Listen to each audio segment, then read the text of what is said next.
Why did the Axis not build long-range strategic bombers? Well, they of course did, but without any sort of clear focus or result, and this episode is going to explain why. Now, you may recognize the topic from our two short 1 hour long episodes looking at Germany and Japan. This is the supercut of those episodes, but we do have a twist. We added a little bit. Both of us, we looked at the comments. There were maybe some things we wanted to add or minor corrections we wanted to make. When we do these supercuts, we try to at least add a little bit of value to it. So if you are just kind of coming back to this as a refresher, there's just a little bit more for you as well. And then if you're here for the first time, you get a little bit more too. So I guess it's kind of win-win all around. At some point, Chris may end up looking at Italy and the heavy bombers. I can already hear you typing. What about Italy? Italy? When Italy? P108? Have you heard of the P108, Chris? Oh, a whole unit of them. Yeah. Wow. Great. Yeah. Good stuff. One day, maybe. We didn't add that part here because it'll take a lot more research and everything like that. Yeah, there are actually some real sourcing and research challenges associated with that, because from what I've seen preliminary, a lot of the stuff that has been written has just been rewritten in a different format, and there hasn't actually been that much substantial work into it. So maybe something for the future. A big thank you to all of you for, of course, supporting and watching our content, and especially those people who support via Patreon or channel memberships, especially Top Notch, Bernhard, and Jack Ray, Jack Ray has actually gifted 10 memberships recently, and Top Notch and Bernhard have signed up recently. So big thank you there. It is super helpful in this day and age where AI content appears to have gained the monopoly, sadly, on YouTube, at least for now. So it's very motivating to see that people come here to see real people discuss about real research in this space. So yeah, welcome back to Military Aviation History. My name is Christoph Bergs, and I'm joined by Justin Pike. Let's get into it. Why did Japan not build 4-engine bombers? Question mark. Okay. Well, the cheeky answer is they did. But they built the 4-engine bombers a decade before the Asia-Pacific War. So this story kind of begins February 28th, 1923, with a revision of Imperial defense policy. And this designated, for one of the only times, a single hypothetical opponent for both the Army and the Navy, and that was the United States. Usually they would refuse to agree, and they would say, well, our hypothetical opponent is somebody else, to the surprise of no one, really. So as part of this, the Army was planning to invade and occupy Guam and the Philippines, along with the Navy. And Sounds this familiar. draft operational planning for an invasion of the Philippines in event of war against the United States, it began in 1925. And this involved air attacks against U.S. bases in the Philippines. However, this was impossible due to the limited range of Japanese military aircraft at the time. So the Army proposed the use of the Navy's aircraft carriers. There were also talks to disassemble the Army aviation, transport the aircraft, reassemble them once a beachhead had been established, and then start using them that way. However, in 1927, Koizo Kuniaki was promoted to the chief of the Army Aviation Headquarters General Affairs Section and proposed a radical idea. And that was initial strikes against the Philippines could be conducted by a fast, long-range, heavy bomber capable of carrying lots of bombs.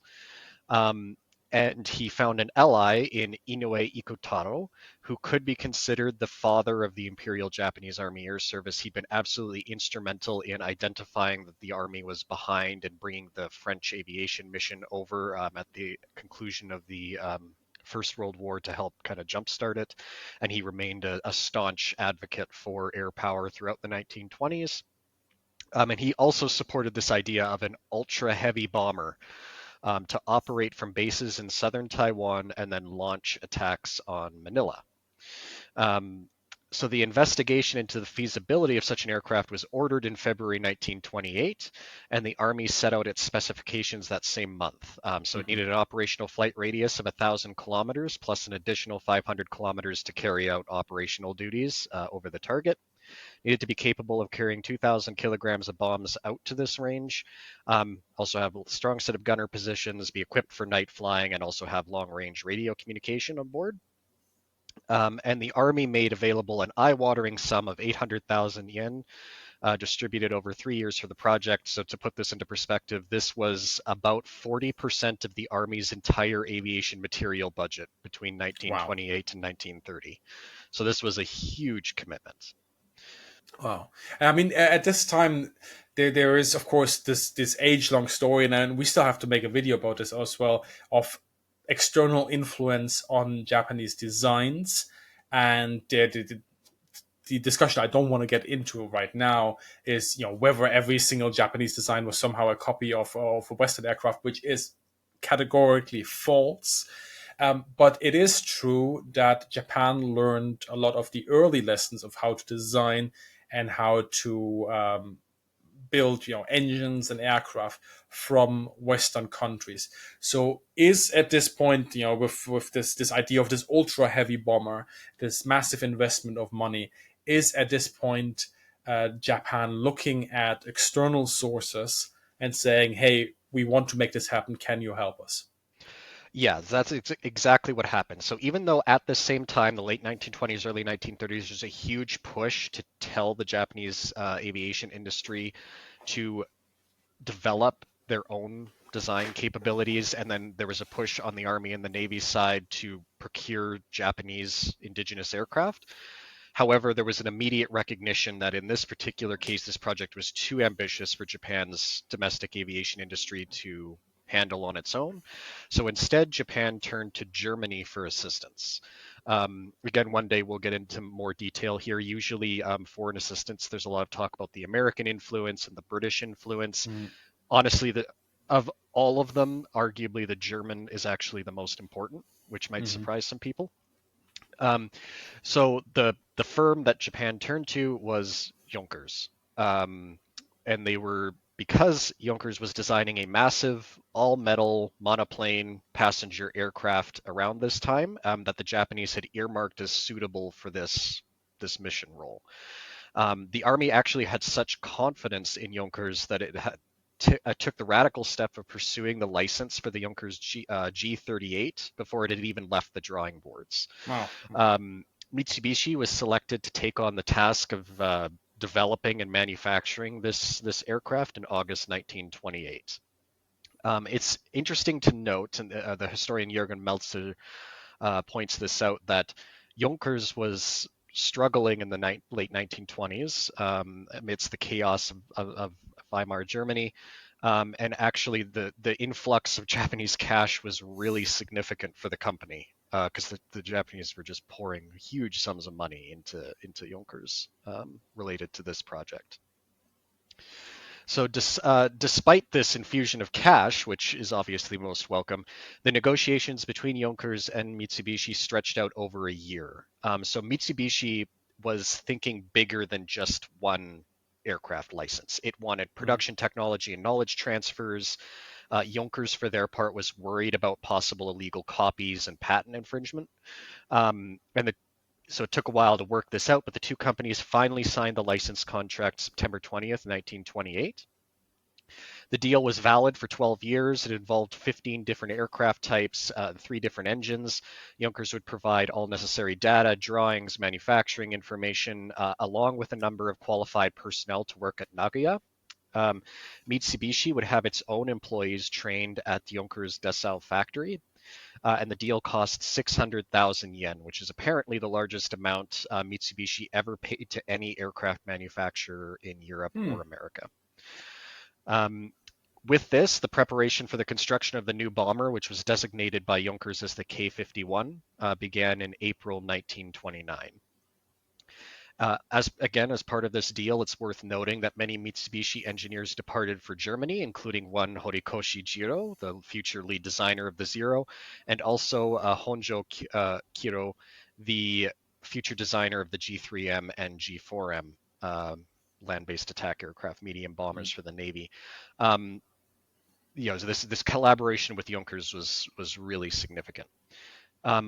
From the German side, the Hugo Junkers sent his personal assistant, and I'm going to try and pronounce this, and then you can grade me, Bino Fiala von Fernbrugg. Yeah, that's a solid 7 out of 10. Nice Okay. one. To Japan to oversee production of the bomber. Um, there were many challenges to overcome, and in July 1929, the Japanese army actually had to nearly double the budget of originally 800,000 yen to 1.5 million. Right. Um, and then the production was also, of course, a year behind schedule by October 1930. Um, this led to the reluctant importation of the main parts of the first two aircraft from Germany, and then all subsequent aircraft would then be built in Japan. So they were originally trying to do it all within Japan itself, and it was just causing so many problems. They're like, no, the first two, we're just going to get the parts from Germany and learn to assemble them. And how did that go then? Did Japan build this aircraft relatively quickly and go into flight testing, I assume? Yeah, so the first flight of the Type 92 heavy bomber, as its service designation would become, took place October 27th, or sorry, October 26th, 1931, with a Japanese pilot at the controls. Um, Now, the Japanese army tried to keep this program a secret, but the press enthusiastically leaked almost everything immediately. It Wow. just wasn't possible to keep a project this large, ambitious, and expensive quiet. Yeah. So the plane still wouldn't be officially unveiled by the Army until 1938, hence its deceptively modern Kitai designation of Ki 20, because that was applied retroactively Okay. once it was officially acknowledged that it existed. After the first two bombers were completed, Mitsubishi took over full control of production. Historian Jürgen Meltzer calls this a, quote, remarkable achievement, end quote, just given the size and complexity of this four-engine monster. We flashed up the data table on screen, but it had, I mean, the wing area was larger than a B-29, just to give Yeah. somebody some quick comparison. This thing was huge. It's not an easy entry into the heavy bomber business. I mean, they No. really went full for it. It seems. I mean, oh, So the experience of the project plus the training of Mitsubishi engineers at Junkers was hugely beneficial to Mitsubishi and really set the company up to flourish over the coming years. hmm. The Ki 1 and 2 bombers that were more conventional light and medium bombers grew out of this partnership with Junkers around the same time. And it also kind of showed how Mitsubishi rapidly moved from licensed production of German designs to significantly altering them for Japanese purposes, and then within only a couple of years to full independence. It was very quick. Now, the Ki 20 itself entered service, but it never saw combat, despite the fighting in Manchuria. Instead, it was flown extensively in test programs and used at Hamamatsu to train Army bomber crews from June 1933. And the I mean, main reason for this, oh yeah, go yeah. ahead. I was just gonna ask, like, why did they not use this in combat? I mean, it would have been maybe too early, sure, but it's hard to see this opportunity just being ignored. Yeah, and the after all this huge investment and everything, the main thing that kills the plane is changes in policy. So it was the invasion of Manchuria, which we're not going to get into all the detail about that, but basically it wasn't sanctioned from the top. Well, it Okay. was Yeah. Yeah. Yeah. retroactively, but um, it changed. It completely threw this defense policy of the United States being the primary opponent of the army out the window, Hmm. because now they had this huge land border with the Soviet Union, which was now starting to pick itself back up off the floor after the conclusion of the Civil War. Um, and this shifted army policy back to the Soviet Union is our primary opponent. We'll be fighting them in Manchuria, Siberia, or the Soviet Far East. Um, and also paired with this, the staunchest advocates for the Ki 20 moved to other positions. And Araki Sadao became war minister in December 1931. And this marks the end of several years of really tumultuous army reduction and modernization efforts, and a renewed emphasis on spiritual power over technology. Again, that's a whole other thing. There Hmm. were all these factions fighting within the army.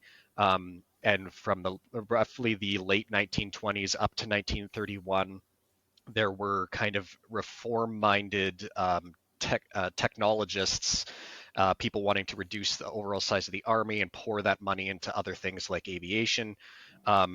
They finally get booted out in December 1931, and there's kind of a reactionary pushback to that.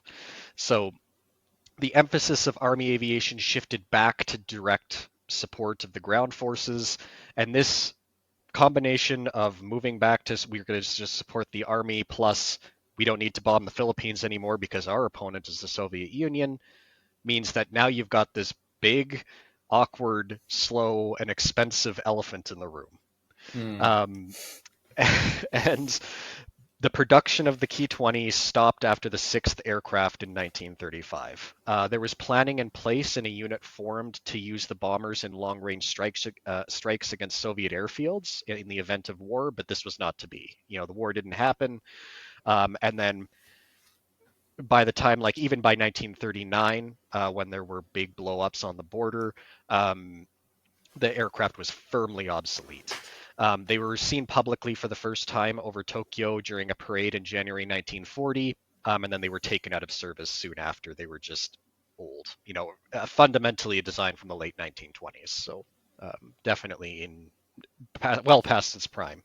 Yeah, and at this point, when the aircraft is flying over the parade, are there any other Japanese aircraft that broadly fit into this category of a four-engine bomber? Mm-hmm. Yeah, so I'll rapidly run through the the storied list of Japanese four-engine bomber projects. Probably a little bit more obscure for some people than some of the German stuff or other four-engine bomber projects out there. Now, I am well aware, before you type that comment, that there were two successful Japanese four-engine aircraft projects Yes, that were yes, very successful. The Kawanishi flying boats, yes. the H6K and the H8K. Those are flying boats. They were used as bombers. They could be used as bombers, but we're not going to cover that here. Yeah. Different aircraft category. So the first up is what I call the failure built on a failure. That is the G5N for the Navy. So in 1938, the Japanese Navy began to envision a very long range bomber, so between 5,500 kilometers and about 6,500 kilometers in a four engine configuration. Mm-hmm. A decision was made to have Mitsui purchase the sole prototype and production license of the four engine Douglas DC 4E transport on behalf of the Japanese Airways Company.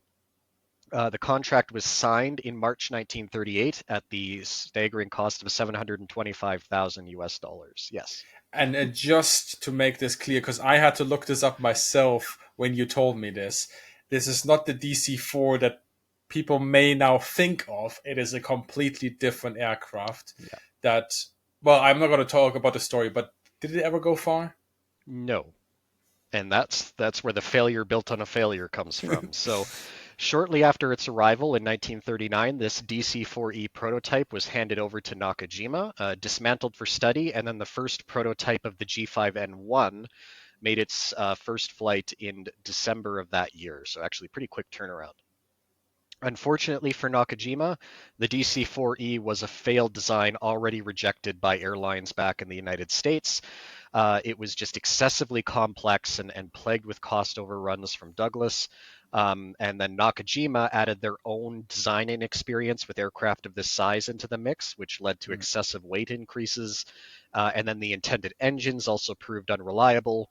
And a re-engine to a more reliable type failed to solve the basic problem with the airframe.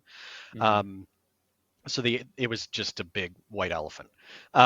The Japanese Army took a couple swings at salvaging the design with a couple more proposed re-engines, but again, the core problem remained the airframe, so none of them got anywhere. Despite this, four aircraft did make it into service with the more reliable engines as the G5N2L designation for transport. I don't really know much about what they did during the war. Maybe they flew some transport flights around, but that's about it. But basically, an irrelevant project as far as four-engine bombing is concerned. So, And this aircraft, I mean, this purchase seems to be a bit peculiar. Did Nakajima not make any sort of corporate information gathering about the design? Were they just completely inexperienced? Did they just see the first thing that sort of fit the bill and just put the money on the table? What happened here? Yeah, I have to assume that they just had such faith in Douglas, much like the Japanese army had done many years earlier with Junkers, where they Mm. purchased the design license for an aircraft that hadn't flown yet. Mm. And they did something fairly similar with this DC-4E. So this is probably a little bit better known, but the Japanese did get production licenses for both the DC-2 and the DC-3, which, of course, as we know, are outstanding aircraft. Yeah. And I kind of have a hunch that this was probably going through their mind. Yeah. It's like, Douglas can't miss, right? And then they buy Douglas's first miss. I mean, that's unlucky. That's just unlucky. Small addition I would like to make here is the intended torpedo loadout of the G5N. So the plane was planned to carry either three 800-kilogram torpedoes, roughly, they're a little over 800, or two 1,500-kilogram torpedoes. Now, I stand by my view in the original video that this would have been a bad idea. I'm not a fan of large four-engine bombers for anti-shipping. I can understand their rationale given the G5N's roots in the interwar period. They didn't know better.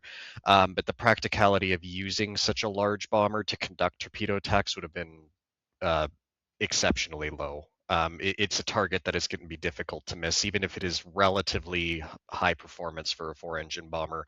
Never mind those poor guys in like the flying boats and stuff. Sometimes you can get away with it against a transport or something, but for the intended purpose that the Japanese were looking for, where they were going to be attacking the big high value stuff in the middle of big fleet formations with lots of AA everywhere, not a great idea. It was hard enough for the more nimble twin engine bombers as the war progressed.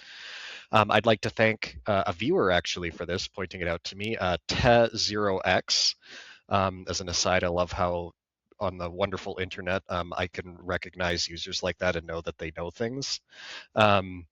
He passed along some information from me, some primary sources from the Japanese National Institute for Defense Studies archives. If we continue then on this list of four-engine bombers, which one would be the next one you would go to? So the next one that's probably most relevant would be what I call too late.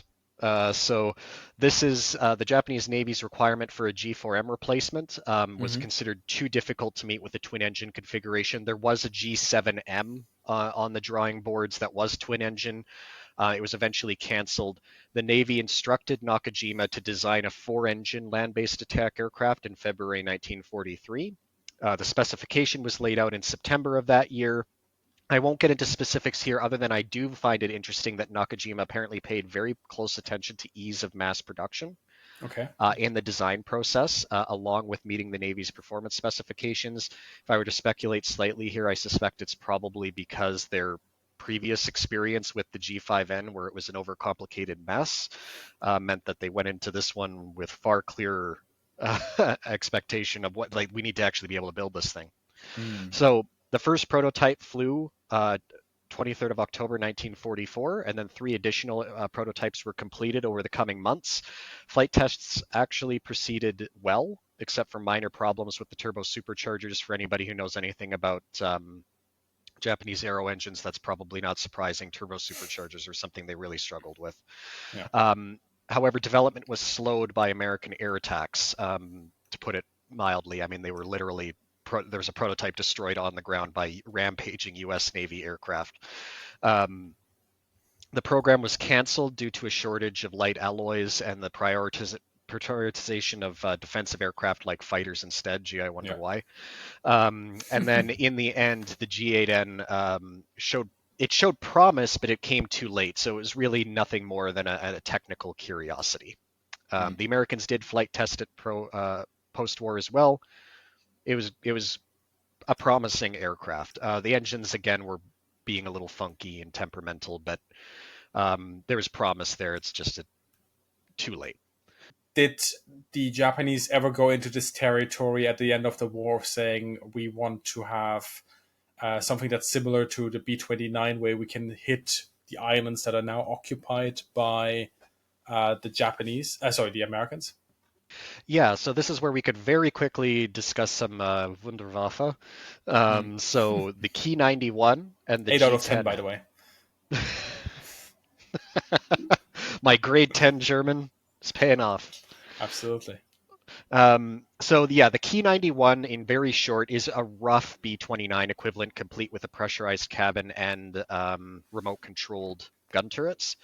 Kawasaki was tasked by the Japanese Army to design it in May 1943. The prototype was partially completed when development was stopped by American bombing in February 1945. The factory was leveled and the tooling was destroyed.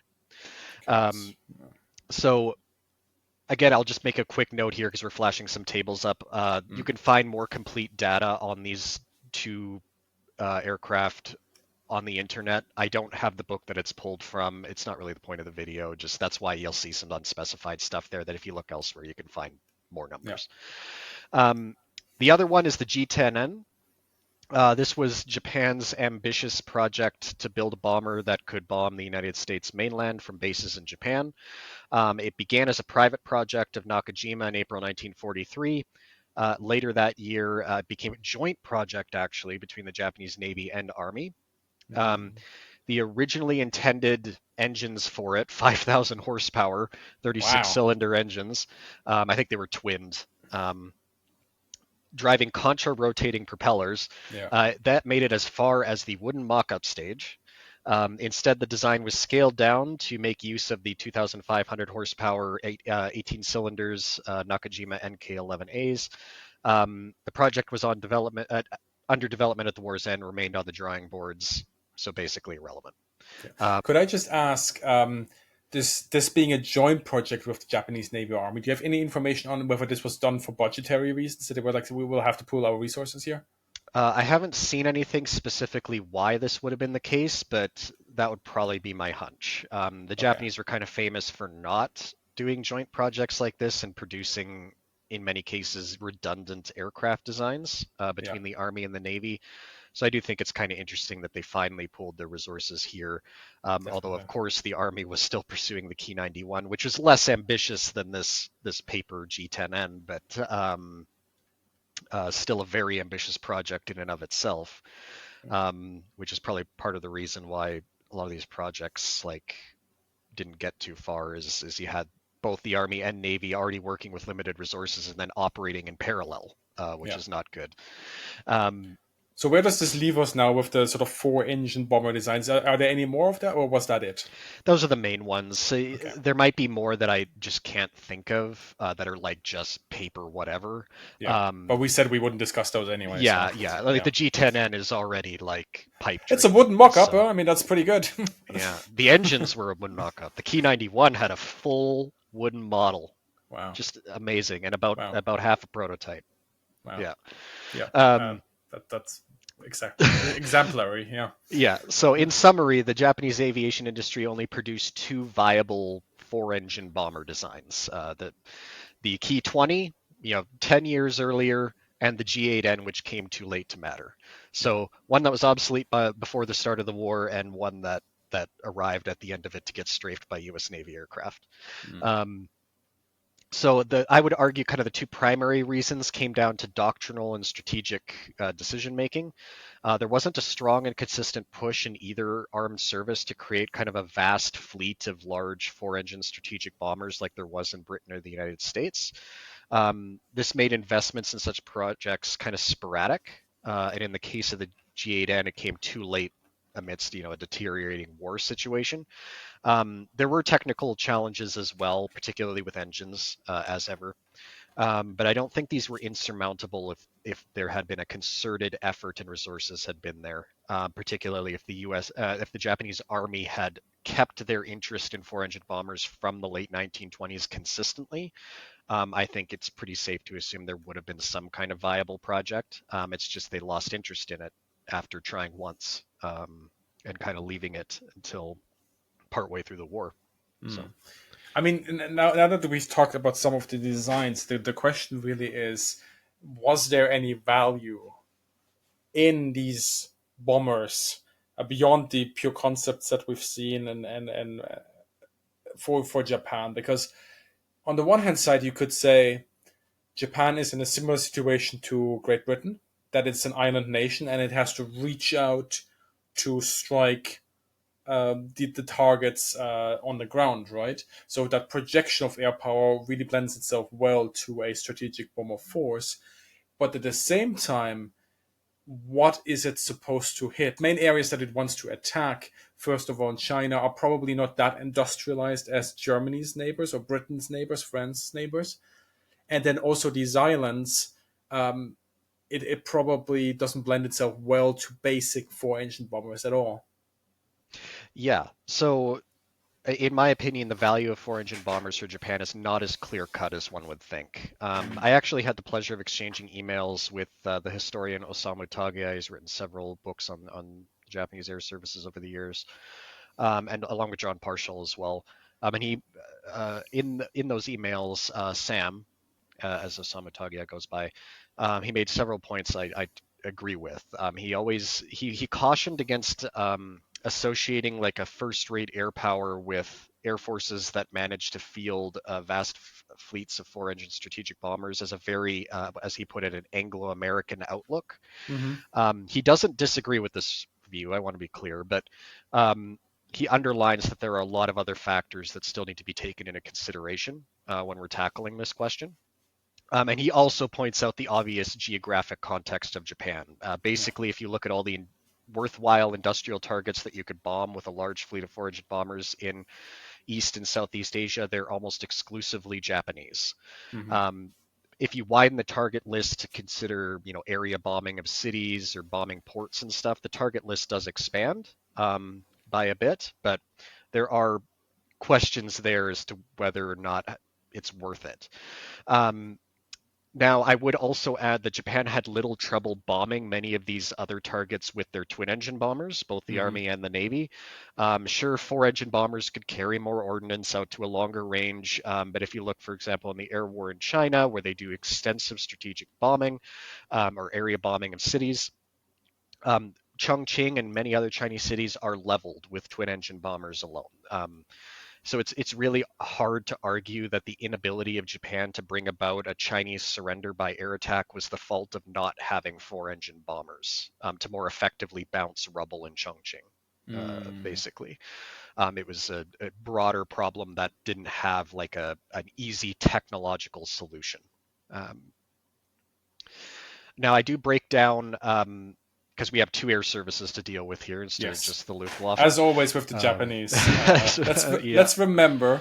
Yes, there's the Zero and the G4M, but there's also which fly with the Navy, but there's also the Army. So, yeah. which one do you want to tackle first? We'll do the Navy first. So to Yep. go through this really quickly, like what the Navy is doing.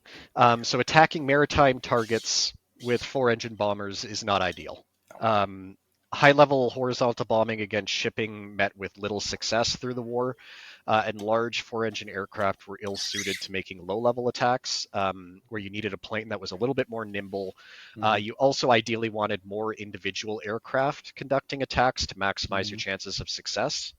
Um, Now, four-engine bombers were useful for other maritime duties like long-range patrol, convoy escort, anti-submarine warfare, but the Japanese Navy already had aircraft covering all of those areas, particularly their very long-range twin-engine bombers and also their four-engine flying boats.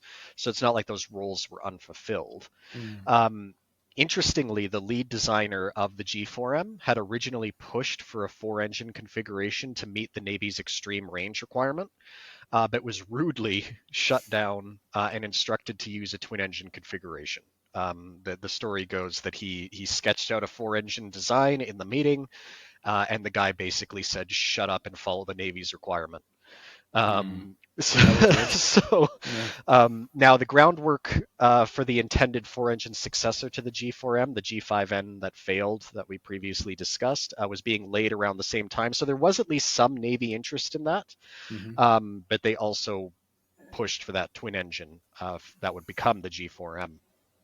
Now, again, I personally think that moving to a four-engine configuration at this juncture would have been a mistake, given the intended role of the Rikujo Kogekiki, which is shortened to RICO. People have heard me say that on occasion. This is translated as land-based attack aircraft. Now, this matters because in English, people often will just say, oh, they're medium bombers, which is not necessarily wrong, but the reason why these were not called bombers in Japanese is because they were not bombers as their primary mission. Their primary job was envisioned to carry aerial torpedoes to attack ships. Bombing was secondary. This is really important to hit on because a lot of land-based twin-engine aircraft that could carry torpedoes, they usually go the other direction. They were bombers, and then they're like, hey, we could put torpedoes on this. Completely opposite for the G3M and the G4M. That's a category of aircraft we will return to for a video one day. Yes. So there are some gaps I haven't been able to fill just due to the limitations in English language sourcing, but I did find it interesting that the Navy seemed to gradually move away from this original concept of the land-based attack aircraft during the war and toward just straight up pushing for a 4-engine heavy bomber particularly after the cancellation of the G7M, which was a twin-engine configuration. And then at the same time, the groundwork was laid from 1940 for this new P designation, which would only produce the P1Y1 for production aircraft, which had kind of specialized in low-level bombing, dive bombing, and torpedo bombing. So it's almost like they had started to split the maritime attack from just having bombers, 4-engine heavy bombers. I don't know if this was an official thing, and nobody's explicitly said that, but I just find it interesting because the G8N, there's no real mention of like, oh, this is going to carry torpedoes and attack at low level. It's like, now this is a heavy bomber, and we have got this P1Y1 that comes along that can carry a torpedo and is far more nimble and twin engine. So, yeah. And in the Navy, then, I mean, as we're talking about, are there any specific characters that are critical in pushing these designs? You touched upon some of these, in Japanese individuals previously, but now thinking about the Luftwaffe, for example, there's one person that we can get around for the Luftwaffe when it comes to strategic bombing. That's Walter Weber, right? So, did somebody similar exist in Japan / the Navy now, as we're on the topic of the Navy? Mm-hmm. Yeah. So I've done my best to piece together at least an example, at least for the Navy, and an example for the Army. Just I want to really note that this area is still badly underwritten. There just isn't enough interest among English-speaking historians to go to Japanese records and actually do a comprehensive, like, this is what the Japanese were thinking about air power. There's very little out there, but I've pieced some stuff together here. So the reason why I did this is that it's important to remember that technology does not exist in a vacuum. It's the product of doctrinal and strategic concepts. So I really want to hit on that developing 4-engine bombers was not some kind of natural aspirational peak in a hierarchy of aircraft. They grew out of a real or perceived need to fulfill a role.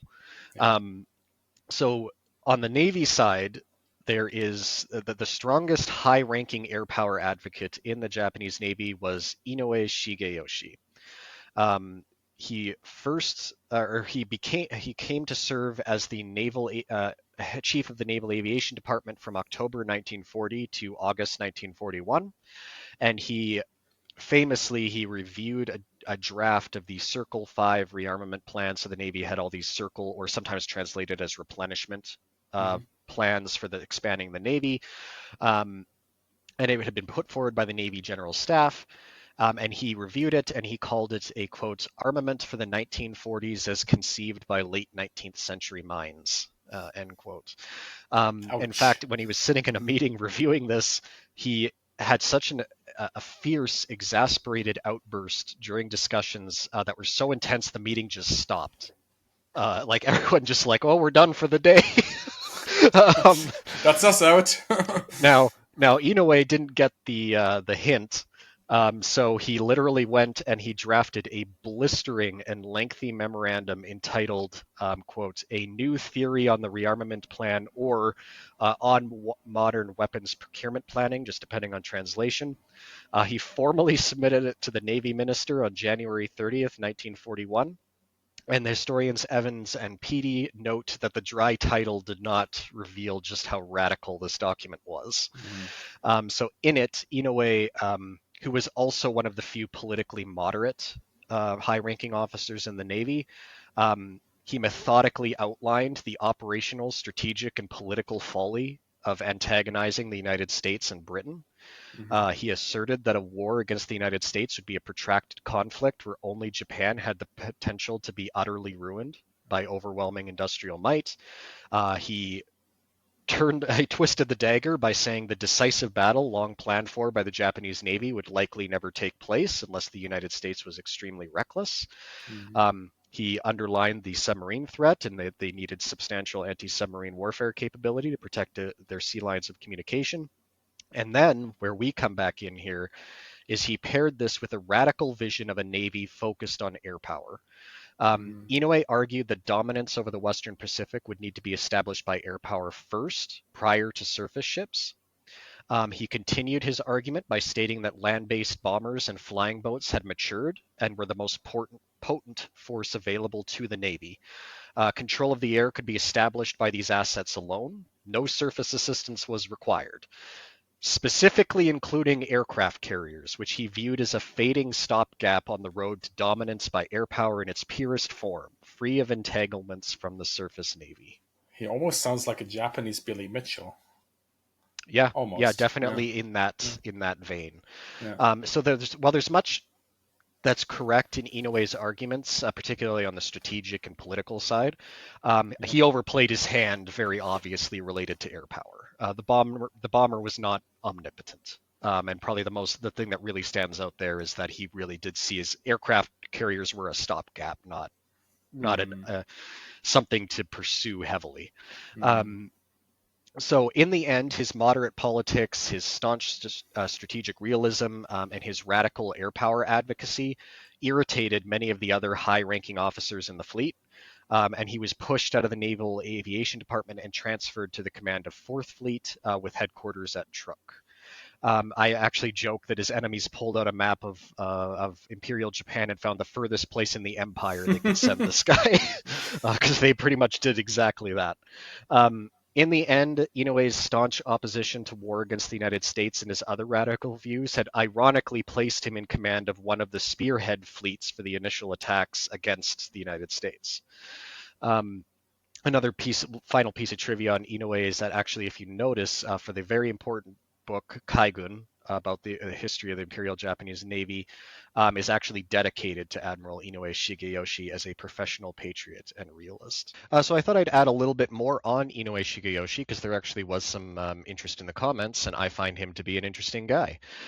So by 1937, Inoue had concluded that Japan had no chance of winning a naval arms race with the United States.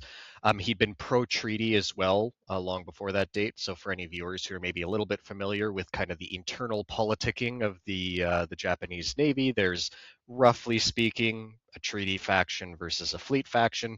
There's a lot of nuance around that, but it's a useful framing device for keep things simple. Inoue's interest in air power also began in the mid-1930s, and it only intensified over time. He proclaimed that the days of the battleship were over as early as 1937. His vision of the IJN was, in the words of the historian Sadao Asada, quote, nothing short of the conversion of the Navy into an air force, end quote. Now, when Inoue wrote his memorandum that we discussed in the original video back in January 1941, he was well aware that doing so risked his position. Inoue later expressed his only regret regarding the memorandum is that he had not written it several years earlier. Now, Inoue, interestingly, was also made up of a triumvirate of moderate officers in the Japanese Navy who tried to keep the worst impulses of the Navy in check. The other two members were Yonai Mitsumasa and some guy nobody's ever heard of, Yamamoto Isoroku. Together, they resisted the push towards the signing of the Tripartite Pact with Germany. And this triumvirate kind of peaked in its power when Yonai was Navy Minister, Yamamoto was Vice Navy Minister, and Inoue was head of the Naval Affairs Bureau, which is like an important section within the Navy Ministry. To Yonai, assisted by Yamamoto and Inoue, the Navy was a deterrent against the United States, not simply an implement of war. And national defense was not the monopoly of the military. So you'd think this is relatively non-controversial uh, position to take, but it was very much not in the Japanese Navy of that time. I will note briefly that one thing I'm far less clear on is their exact views related to the ongoing war in China, of which some of them, including Inoue, he was briefly served after this as the commander-in-chief of the China Area Fleet. So, like, they did have their hands on that war, and I'm not super clear on exactly what their feelings were about it. Anyway, eventually the triumvirate failed. They were always a minority within the Japanese Navy, and their efforts merely kind of hindered the push toward an alliance with Germany and further militarism rather than stopping it. This had been accomplished through sheer force of their personalities, which proved insufficient when all three moved to different posts without the same decision-making power in August 1939. For those of you who know when the Tripartite Pact was formed, they all ended up shifting positions as a result of the pact being formed and then the government in Japan at the time falling. Now, Inoue himself later admitted that, quote, a large part of our time and energy was spent not in positive and constructive endeavors, but in negative efforts naysaying, end quote. So the triumvirate sat around and kept telling all these fiery mid-level officers, no, you can't do that. No, that's a bad idea. No, don't do that. Stop doing that. And they didn't make a lot of friends. And of course, once they shifted out, people were just like, oh, thank goodness those guys are gone. We're going to do what we want. um, now, I'll just read a brief passage here from the historian Sadao on Inoue's personality. So Yunai and Yamamoto were ably assisted by Inoue, a brilliant man of iron will who styled himself a radical liberalist, a rare bird in the Navy. A rationalist through and through, he refused to yield on matters of principle. One critical subordinate later commented, quote, Inoue was a great man, but was not good at persuading those who opposed his view. Perhaps he would have succeeded as a philosopher, end quote. I mean, that with that sort of insight now on the Navy, let's, I guess, give the Army their time under the limelight. Uh, how did they consider the hypothetical four-engine bomber, heavy bomber, and its use? Yeah, so in my opinion, I think the most compelling use case would be high-level bombing of airfields.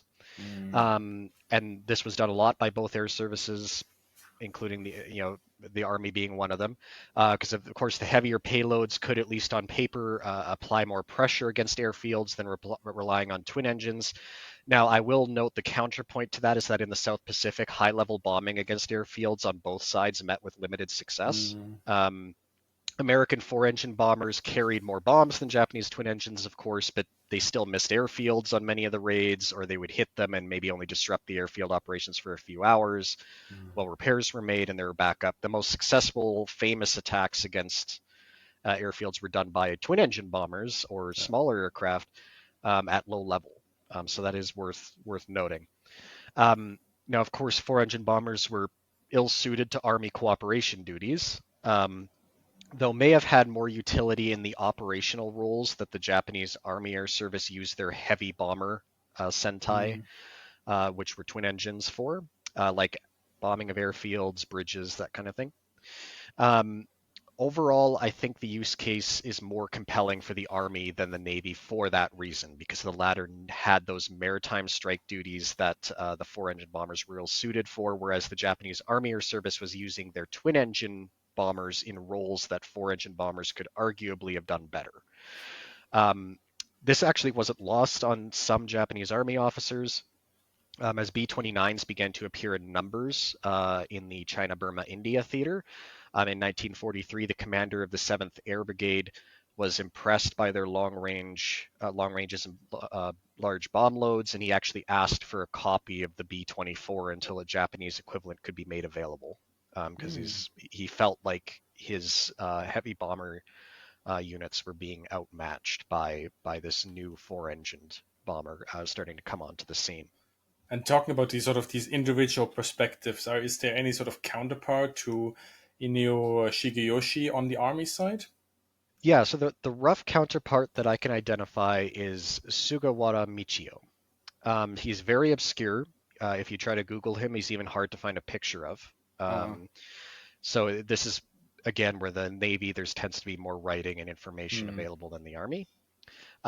So Sugawara would play a really important role in planning the Japanese Army Air Service air campaign against Malaya at the outset of the war. The historian Hisayuki Yokoyama argues that the Malaya campaign was a trial of sorts for the Japanese Army Air Service to be an independent air force. mm-hmm, This is where things get kind of interesting because the fight for the soul of the Japanese Army Air Service was focused more on close Army cooperation versus offensive counter-air, what the Japanese Army called aerial exterminating action. mm-hmm, Bombers were emphasized in 1934 with a planned ratio set at 5-3-2 for bomber and then fighter and then recon air units, respectively. mm-hmm, Sugawara, during this time, visited Germany as chief of the first section of the Japanese Army Air Service head office as part of a delegation with the military attaché to see developments in the Luftwaffe. And then this and the existence of an already independent RAF in Britain led Sugawara to begin advocacy for the establishment of an independent air force in Japan. Oh, interesting. As an aside, I haven't been able to see any naval officers who advocated for an independent air force because there seemed to be a recognition that an independent air force in Japan would be an army-dominated air force in all but name. Mm, Sugawara pushed for aggressive raids at the outset of any war to destroy enemy air power in the air and on the ground, as opposed to tying the bulk of Japanese army air strength to close support of the army ground forces. mm, So I find it really interesting that Sugawara's advocacy for an independent air force and the debates within the Japanese Army Air Service were more about what operational role air power would play in support of the army, close or distant, not whether air power would win conflicts on its own with strategic bombing. There were some discussions of the latter, but pretty much always mentioned alongside army cooperation. Higher ups in the army were skeptical of aerial exterminating action, and as such, the Air Operation Essentials of 1940, so their doctrine, treated offensive counter-air and close cooperation with the ground forces as equal priorities, with the intended aim of undermining aerial exterminating action, because of course structurally, generally speaking, these air units would be attached under like a given army, which means that mm-hmm. ultimately the person ordering them around was an army ground forces officer, so they could emphasize army cooperation. It almost seems that there are certain parallels here to the Luftwaffe discussions, vast differences as well in the terms of what sort of missions were to be flown. And the Luftwaffe has less of an emphasis actually than Sugawara Michio, I think, there with the close cooperation. But this idea of an OCA campaign, and that actually reminds me that I still have to make my Malaya video. Um, is very similar to how the Luftwaffe very much enshrines its doctrine, and it's very different again to allied countries that emphasize the heavy bombing aspect of an air war. So for different reasons, there, both Axis countries basically coming to a somewhat similar conclusion compared to the Allies.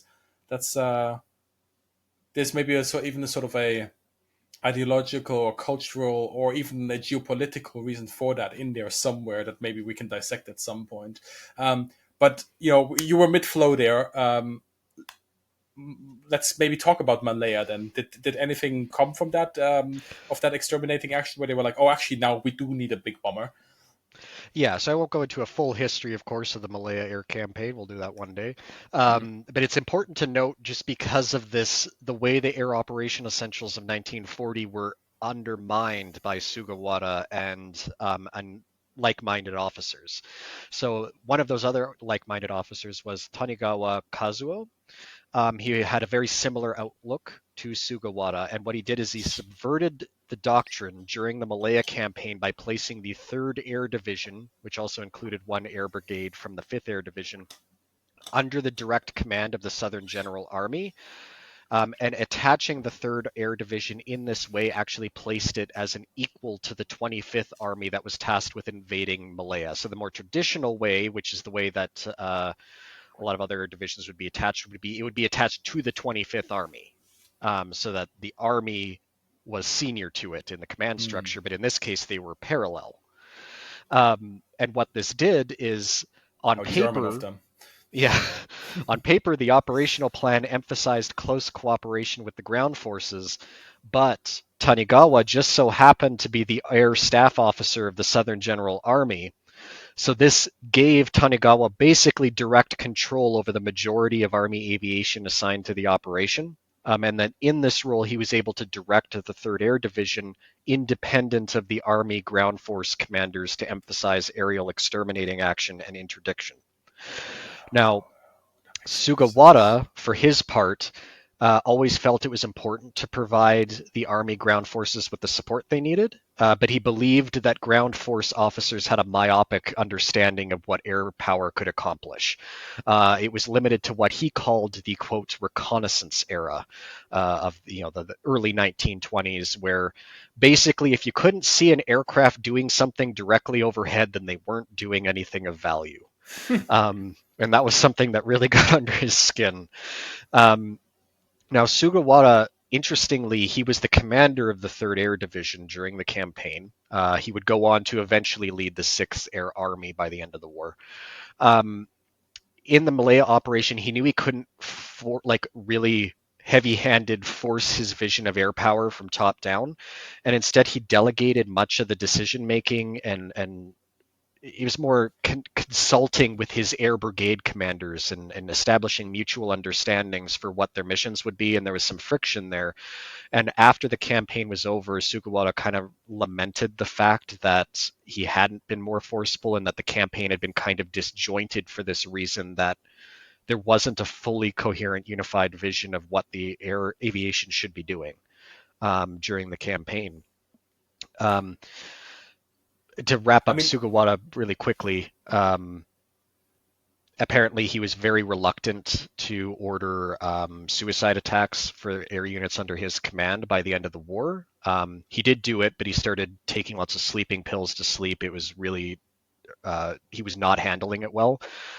He was originally promised that he would kill himself in a suicide attack by the end of the war, but instead decided that he would the less cowardly way out was to stay alive and take care of families of pilots who had been sent on those missions. And then he apparently lived in Japan pretty much destitute for the rest of his life.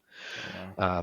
It's kind of interesting. I'm going to add a little bit more nuance here around Sugawara Michio, because I briefly mentioned that he struggled with ordering kamikaze missions, and I feel that it's important to add a bit more context around this.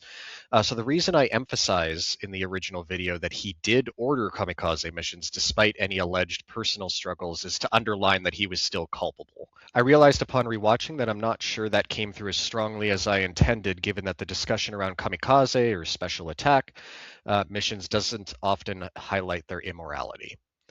So many senior officers in the Army and Navy ordered airmen and sailors to their deaths in a lost war, most of whom were in their teens or early 20s, and a large percentage of these were coerced. The exact percentage can be debated, but it was a sizable amount. A brand new article from historian Nick Kapoor undermines many long-held assumptions about kamikaze. We won't get into the full scope of this new scholarship here, but Sugawara was a senior officer who featured prominently in supporting the adoption of the tactic in the army, and he did this over what might be surprising to some people, the vocal opposition and even outright resistance of many mid-level officers and some of the other senior leadership. Sugawara claimed publicly post-war that all kamikaze were volunteers, something directly contradicted by his private wartime diary, where he admits that the Navy increasingly had to turn to coercion to fill out the units. Kapoor highlights how Sugawara lived to the age of 95 tending a chicken farm, while scores of young men were denied their lives on his orders. And of course, that's a much harsher take than my other source that I had used in the original video. I thought that was important to include as well.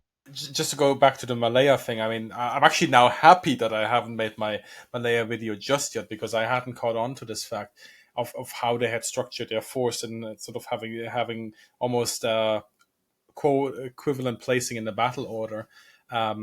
Because I've been trying to answer this question of how were they able to, or why was the Air Division flying these offensive attacks that somehow sometimes appear a little bit disjointed, but still operated very differently to what I would have expected the Army Air Force to do in that campaign, because it feels very much that they should have been closer to the front lines, where actually they, as you were saying, they were going out and really offensively going after British and Commonwealth air assets, which in many ways helped the Japanese campaign in there. But maybe to start wrapping this up yet, and I don't think we're just at the end of this conversation just yet. What is sort of the opportunity cost, would you say, for the Japanese to be like, could they, should they, would they, compared to the investments that then would have been lacking in other areas if they had to go on with the 4-engine bombers? Yeah, so now that we've kind of run through what both services were kind of thinking a little bit and what their jobs were, now we can tackle the opportunity cost, which often doesn't come up in more casual internet discussions about 4-engine bombers and the Axis. Now, of course, at its core, the Army aviation was supposed to cooperate with the ground forces. The Navy was supposed to cooperate with the surface fleet. And I don't think there's anything wrong with that. I've often seen people casually equate the lofty goals of air power advocates that were wanting to form an independent air force, or officers of already independent air services trying to garner further influence over other service branches, and equating this with some kind of universal truth on what air power is. There's nothing wrong with having an Army Air Force support the Army and a Navy Air Force support the Navy, despite the protestations of certain air power advocates who would think that any use of air power that wasn't trying to win a war independent of other service branches was wasteful. So I've established that the 4-engine bombers had limitations in conducting many of the tasks that both the Army and the Navy Air Service had to undertake. And when 4-engine bombers may have been better, I feel like the benefit would not have been decisive, like in bombing airfields, for example. And other aircraft categories were already doing these jobs. And then, of course, given a hypothetical large fleet of 4-engine bombers, something else had to give. Resources are finite. So counterfactuals are slippery, which is why we're not going to go tumbling down that hill. But it's just something that has to be kept in mind that 4-engine bomber programs, they're expensive from research and development all the way through to basing and operations. So what other aspect of Japanese air power would be made weaker if they were dumping vast resources into 4-engine bombers? Inoue had advocated for a strategic bomber fleet at the expense of the expansion of the surface fleet and carrier aviation, for example. Another question that's really important is how would Japan have managed building these large, robust airfields to operate these aircraft from? And how would Japan have handled the maintenance and logistical burdens imposed by them, given Japan's well-known struggles in both of these areas with smaller aircraft? And I would come to the conclusion that it probably wouldn't have gone particularly well. Mark Peattie, in his book Sunburst on the Japanese Navy Air Force, raised the question of what the Japanese Navy would have looked like if they'd been shaped by Inoue's radical vision of a strong strategic air arm, ultimately spearheaded by large 4-engine bombers. And my answer to that question is a Japanese Navy Air Service that would have been unbalanced, weaker, and far less effective as an organization than what historically occurred. Now, I don't deny that Japan would have found some use for a fleet of 4-engine bombers if they'd been able to conjure it into existence and all this supporting infrastructure and without any major sacrifice in other capabilities. However, again, Japan existed in a physical reality, and in my opinion, the benefits of 4-engine bombers were vastly outweighed by the costs in Japan's context. Now, I think that was a very good take on it in the sense that we should always remember that if you're adding something to a force, you generally also have to take something away. It's almost like Newton's principle of for every action there's an opposite and equal reaction, and that's always important to remember. Even nowadays, when we talk, what we should we add to nowadays military, like more of this, more of this, and this. Okay, but what are we doing? What can we not do instead then at that point? And it really strikes to the core of force architecture and balancing your capabilities and really trying to set out a force that fights to your strengths and that fights your battles rather than trying to catch up what the adversary is doing, for example.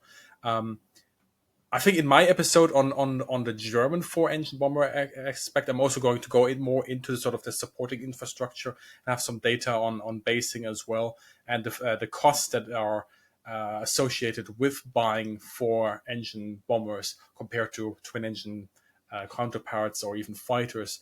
But to conclude now on the Japanese, where does this leave us, would you say, on the grand scale of things? Yeah, so I'd like to say that four-engine bombers were a luxury of the wealthy. Hmm.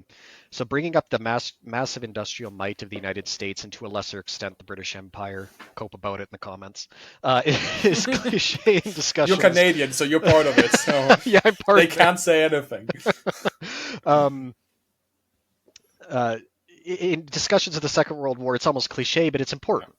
And what I want to underline here is not just production figures that people talk about a lot, but another great strength of American and British aviation industries, which was enormous breadth and depth that a far weaker industrial power like Japan could not hope to match. Like if you think of a category of aircraft around during the Second World War, there's almost always one or more good to great American examples. The Americans had a vast fleet of four-engine bombers across multiple types, but they also had the research and production bandwidth to have plenty of successful medium bombers and fighters and transports and reconnaissance aircraft, and they were strong in all areas for the most part. Reconnaissance aircraft? The converted fighters are serviceable. Night fighters? P-61. P-61. Yeah, well, you have to shut off some electrical systems to operate out of it. This is going into the nuances. No, you're absolutely right. Absolutely. No, yeah. You could definitely split hairs. There's definitely some gaps there, but usually the gaps are there. Yeah. They're basically strong in all areas. They have everything they need. Japan, despite motioning toward four-engine bomber development, largely developed air power within its means.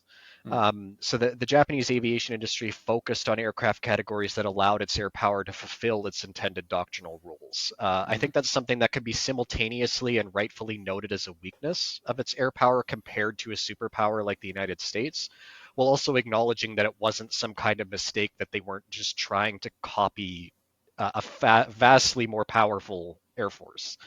So I wouldn't put a lack of four-engine bombers in my list of why Japan lost the war.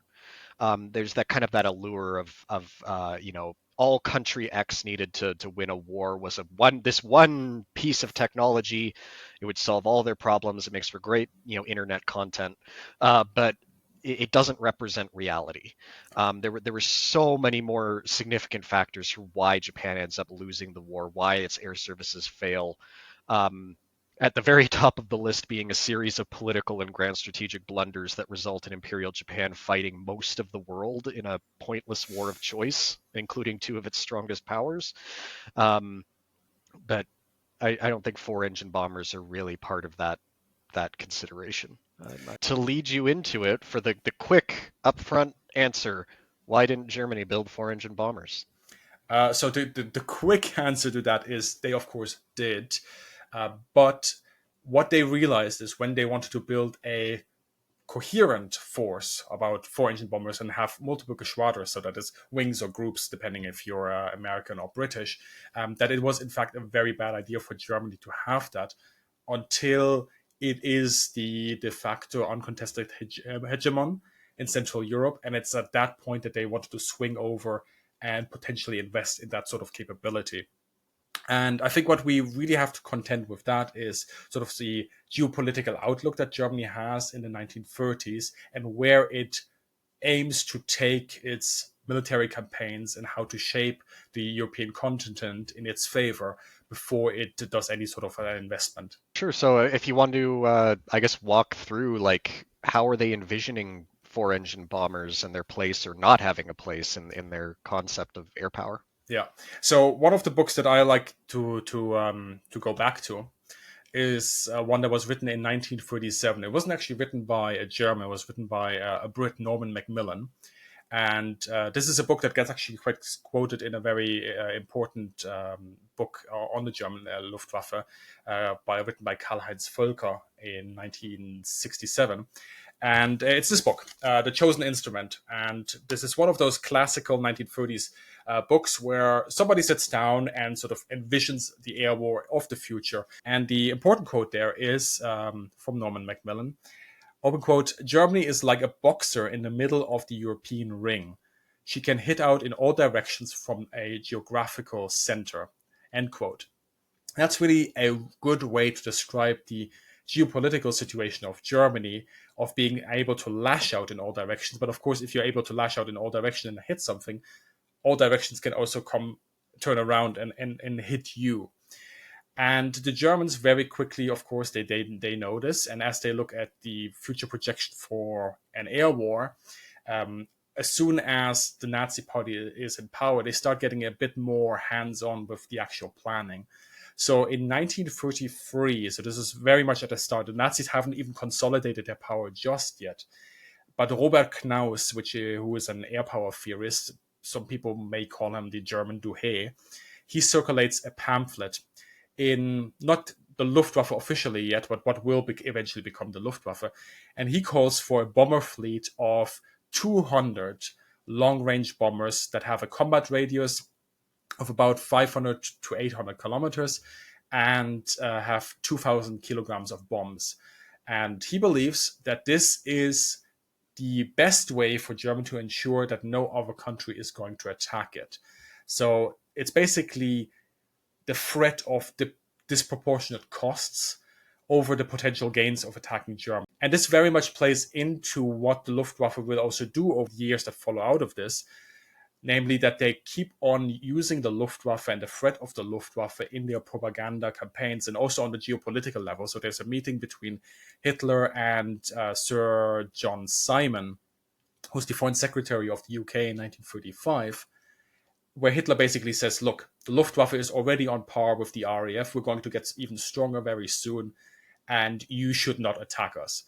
Now, at this point in time, in 1935, that's complete nonsense. Germany has about 2,500 aircraft at this point, but only 800 of them are actually frontline aircraft, and all of them are completely out of date compared to their UK counterparts. But it shows you sort of that power projection element and where air war fits in the geopolitical thinking of the time. And then when we go to the military, in 1934 and 1945, we have Walter Weber, who becomes the later chief of staff of the Luftwaffe, the first chief of staff of the Luftwaffe when it's unveiled in 1945. And he does what every German general of the time likes to do, and ever since the time of Prussia and Clausewitz, and that is he conducts a Kriegsspiel. So that's a war game, right? And he postulates that it's likely that Germany has to wage a defensive war versus France at this time, because France might take the initiative and have a preemptive strike against Germany. And in this war game, he says the Luftwaffe has to go on the offensive, and they play this out. And what the Luftwaffe in this war game does, it first tries to gain air superiority over the front lines. It then tries to push back the French air bases that are close to the front lines, then have aircraft support the ground maneuver of the German army, which is now at ease to maneuver because the enemy air power on the front line has been eliminated. And the Luftwaffe then moves on to hit the airfield, the aircraft factories further away. And this latter part plays in directly into sort of the strategic bombing.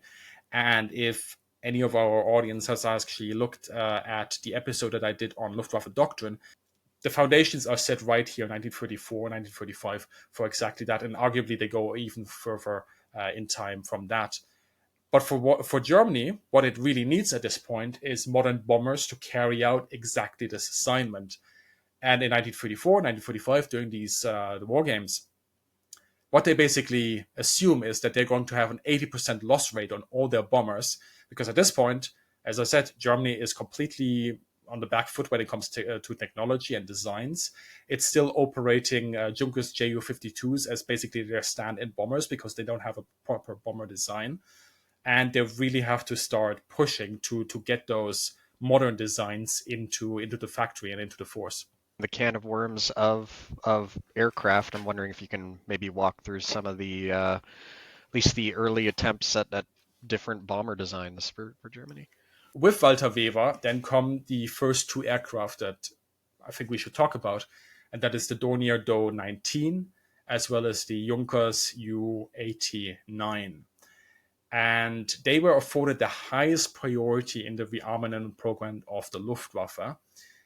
And it was assumed at the time, so this is sort of the early mid 1930s, that a selection between these designs would take place in 1936 and that there would be a large-scale production by 1938, which would mean that by 1939, 1940, those bombers would be in the force. At least a couple of Geschwaders of them would be available, right? Now, there's a couple of more concepts that Germany plays around with this time when it comes to the bomber, the Kampfzerstörer, which is sort of a blend with a heavy fighter or bomber, but we don't have to really concern ourselves with that for now. The interesting aspect is about the Dorniers 19 and the Junkers 89 is that the sources on these aircraft vary a bit, and they don't actually give us extensive details on the technical aspects of these aircrafts. However, generally, the Dornier is considered the weaker contender between the two. And I think this is also, well, on a technical level, this is probably represented in somewhat, but I think it's also that nowadays we make that assumption simply based on the fact that the Ju-89 goes on into becoming a semi-successful design later on with the Ju-90 and the Ju-290, but I'll maybe talk about that later on a bit. But basically, technical specifications for these aircraft is a one-way range of about 1,600 kilometers is typically cited, and they should probably have had a internal bomb load of up to 1,600 kilograms as well. Although I wasn't actually able to find exact details on how the bomb load would affect the range characteristic in this particular design. The Ju-89 also starts to allegedly achieves 2 record-breaking flights, reaching 9,300 meters in altitude with a useful load of 5,000 kilograms and 7,250 meters with a useful load of 10,000 kilograms. Now, it's important to realize useful load is not bomb load. It includes things like crew, fuel, weapons, so defensive armament, and ammunition for it. But it gives you sort of an idea of, a bit of something to these designs. But both were received quite mixed in the Luftwaffe. I personally sort of get the sense that everybody who looked at these designs kind of wanted them or wanted a heavy bomber generally speaking, but that in this particular instance, the designs just weren't good enough. And that also other elements and quite frankly reality, so technical knowledge in Germany on engine designs, industrial capacity, and so on, really held them back from saying, yes, we will actually adopt one of these designs. You can quite clearly see this with, for example, the director of the technical office, Oberst Wimmer, who is, when he's first in 1935, sees sort of the prototype of the Ju-89 in the Dessau factory of Junkers. He's kind of lukewarm to it. He's like, yeah, we kind of asked for something like this, but doesn't seem to be shaping up all that well. Blomberg, who is at this point the Minister of Defense in early 1935, later on he becomes the War Minister, just because the Ministry of Defense in Germany is changes its name to Ministry of War.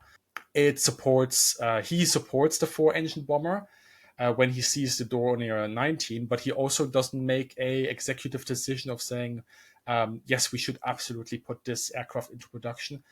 And then Goering himself doesn't seem to be all that happy with the program. It's never really explained why Goering doesn't like it. Based on what I glean from the sources, I'm sort of theorizing that it's a mix of Goering at this point feeling left out of the decision making. It's very much based around Blomberg, Wimmer, and Weber, of course. So maybe that's why he didn't really like it. And also because maybe Goering understands, quite frankly, that the resources that it takes to build even a single of these aircraft will heavily impact the capacity of the German industry to build anything else. So yeah, the reception to these aircraft, the Dornier 19 and the G8N really isn't that good. Do you want to go in maybe some of the industrial factors behind some of these the difficulties the Germans are facing? Yeah, I mean, it's hard to really explain nowadays how difficult rearmament was for Germany in the 1930s, because we have this sort of picture of this highly industrialized force, this extremely modern force. So there's always this image of German technical know-how is at the top level. But in the 1930s, because of the various treaties and accords that follow from the First World War, and this is not just the Treaty of Versailles, mind you, there's a couple of other treaties in the 1920s as well that curtail what Germany is allowed to do and not allowed to do in the air domain, mean that it has an extremely weak engine industry. Now, on the theoretical side, it has scientists and has engineers that really know what they're doing. But even though the restrictions of what Germany is allowed to do watered down over time, it is not allowed for a very long time to build high performance engines en masse for military purposes. So there is a clear lack of capacity in Germany to build engines, to also have a skilled labor force that can put these machines together and manufacture engines within the required tolerances. And it also has a very limited number of functional designs, because industry, of course, wasn't going to invest into engine development if they knew at the time that they weren't allowed to do it, or they didn't have the political backing to do it, or couldn't sell the designs that they were coming up with because there was no air force to sell to. So initially, when the Bramo and the Daimler-Benz 600 engines were put on the Dornier 19 and the Junkers equivalent, it really results in very disappointing performance with, as I said, neither bomber having really the speed or the range of the bomb load that is required. But beyond that, one of the things that always gets talked about this long-range bomber debate is, of course, Walter Wever and the effect that his death has on the actual program. Although I think that in itself is also quite overstated in some points. When Walter Wever dies in 1936, he dies, by the way, in an aircraft crash with a Heinkel 70. He doesn't do a proper pre-flight check. He takes off. Apparently, one of the control locks was still in place on the aileron, and he crashes. And Albert Kesselring takes over as chief of staff until 1938 from his position. And Albert Kesselring is somebody who specifically is known to not like the heavy bomber concept. And it's this incident that most people cite as the reason why the Ural bomber project was cancelled. However, we know that Walter Wever himself acknowledged that the Dornier 19, the Ju-89, and the whole project in itself was unlikely going to be successful. And he recognized that Germany did not have the capacity to build these resource-intensive and technologically dependent four-engine bombers. So in April 1936, 2 months before Walter Wever dies, Oberst Wimmer at the time draws up completely new specifications requiring new designs and new prototypes for a future four-engine bomber. The Dornier 19 and the Ju-89 basically die at this very point. Wever is still alive and he signs off on this. He is the chief of staff after all.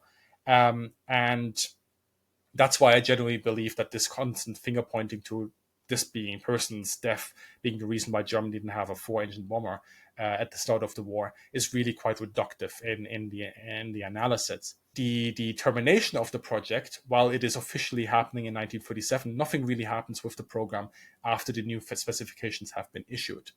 There is still some remaining work on the Ju-89. It sort of gets subsumed in the Ju-90 project, which was running at the same time, which was basically a civilian long-range passenger aircraft that then gets moved into the Ju-290, which becomes this maritime patrol aircraft. But we don't have to really address that anymore because it was a bomber. And but to conclude here, the reason why the Germans make this decision and Wever makes this decision really is summed up quite clearly by the historian Edward Homze, who said, open quote, "Why commit a disproportionate amount of scarce materials and factory capacity to build a big bomber that would be hopelessly outdated by the time it could be issued in operational units?" End quote. So the result of this is that the heavy bomber development in Germany is not stopped by principle, but it waits until Germany and German industry is ready. And this is what also the historian James Coram tells us in open quote, it became the priority of the Luftwaffe air staff to simply skip the first generation development of bombers and begin research and development of a future heavy bomber, which would be deployed when the German aircraft engine industry and aircrew training had caught up technologically. End quote. And this is, of course, where we start seeing sort of the next specter on the horizon. And I'll again quote here from another historian, Klaus Meyer, who said, open quote, although the search for a powerful four-engine combat aircraft was not abandoned in principle, Heinkel was commissioned to develop the Heinkel 177. The German aerospace industry was henceforth committed to the production of medium bombers. End quote. So I guess tied into this as well is military planning. So as we know, technology doesn't just spring out of a hole in the ground just for the sake of it. It is supposed to be a solution to problems that an organization has envisioned. So of course, the obvious question is, well, you're in the middle of Europe and you could potentially be fighting a war against the Soviet Union, which is very large, and they could move their factories far into the interior. You've got Britain, of course, and then even more ambitious, you have potentially the United States. How's the Luftwaffe thinking about these potential future opponents? So the easy answer would be to say they don't think about this. And that is very reductive, but sort of to break that open a bit and to talk about it in detail. In the mid-1930s, the Luftwaffe does not yet actively prepare for a war against Britain, the Soviet Union, or America. That doesn't mean that they didn't assume that eventually this would take place. Absolutely. They were absolutely clear that war would eventually happen, preferably with Germany starting that war from their own planning, because it provides them with the element of surprise. We see the effect of that, for example, during Operation Barbarossa, where the Luftwaffe and the German army are basically able to almost completely wipe out the Soviet Air Force. But for now, in the mid-1930s and the opening stages of what Germany would do and how it would shape the European continent amongst its neighboring countries, basically the assumption was Britain, the Soviet Union, America, they will stay neutral for now. A lot of political maneuvering is to make sure that this happens. Italy has to be brought on side. Germany does a lot to disrupt sort of relations between Poland and France. And it does a lot of propaganda aimed directly at Britain and also a lot of political maneuvering, of course, with Britain. So Germany knows that for a certain amount of time, by trying to keep these immediate, large, looming threats away from itself and keep them still at the threat horizon, it has to pick its fights very carefully, and it must ensure that it is not attacked from those multiple directions. So it plans for short campaigns. Take Austria of the Anschluss, knock out Czechoslovakia, then take Poland, and finally take France. Perhaps also do something on the northern flank with Denmark, Norway. And then think about, okay, we will, once we've established that hegemon on the European continent, think about the next step, which would be a war with Britain or a war with the Soviet Union. And because they do so, and because they have some success in actually achieving this goal, I mean, until Germany invades Poland, it gets away with, frankly, way too much. It builds up a force that is specifically geared to support such short campaigns. So you have the Ju-88, you have the Heinkel 111, you have the Dornier 17. And that builds up a very large force. And that goes, of course, with Goering's requirement to the Luftwaffe. That is summed up by one of those famous quotes from him. Open quote, "The Führer does not ask me what bombers we have, but how many." End quote. That goes into the force architecture of preparing for those short campaigns, of massing firepower on the front lines, and within limited campaigns against certain one-off opponents. But it also goes into deterrence, because the more bombers you have, the more you can turn around to Britain and say, hang on, we've got a lot of bombers. You really don't want to attack us at this stage. Just let us, do our thing on the European continent and we'll get to you. Basically, that was the German strategy. they wanted to construct this force very consciously, deliberately build up that military foundation to set the continental hegemon, and then have the next step for the global war. And Volker sums this up quite nicely when he says in his book, open quote, the early program to build up and expand the Luftwaffe can only be understood if neither an air war against the United Kingdom nor a military conflict with the Soviet Union was considered, end quote. Of course, considered at the time in the mid-1930s.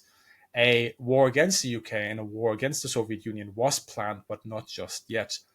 And we also see this reflected again in June 1937 when there's a guideline that is issued to the German armed forces, the Wehrmacht, and it says, open quote, a conflict with England was a special case with an extremely unfavorable prognosis. It could worsen our military situation to an unbearable degree to the point of hopelessness, end quote. So you can see there, even by the end of the 1930s, the Germans were quite clearly saying, we need to keep this war with what they call England. This is just a German thing. It's the United Kingdom or Great Britain. We need to keep this away from us as long as possible because they anticipate that they need to be ready for this battle sometime 1941, sometime 1942. And it's actually towards the end of 1938 that the Germans start to realize this, and Hitler starts to understand that Britain will not stay neutral as envisioned for some time. And again, Volker says here, open quote, the envisioned pattern of the conflict changed in the second half of 1938 when it appeared that the Western powers may intervene. Until that point, a war over the Atlantic or an attack on England had neither been prepared nor did Germany establish the material foundations for such an operation, end quote. And it's at this point that there's a sense of urgency that starts building up in Germany, but there is still some time. At least they consider that they still have some time.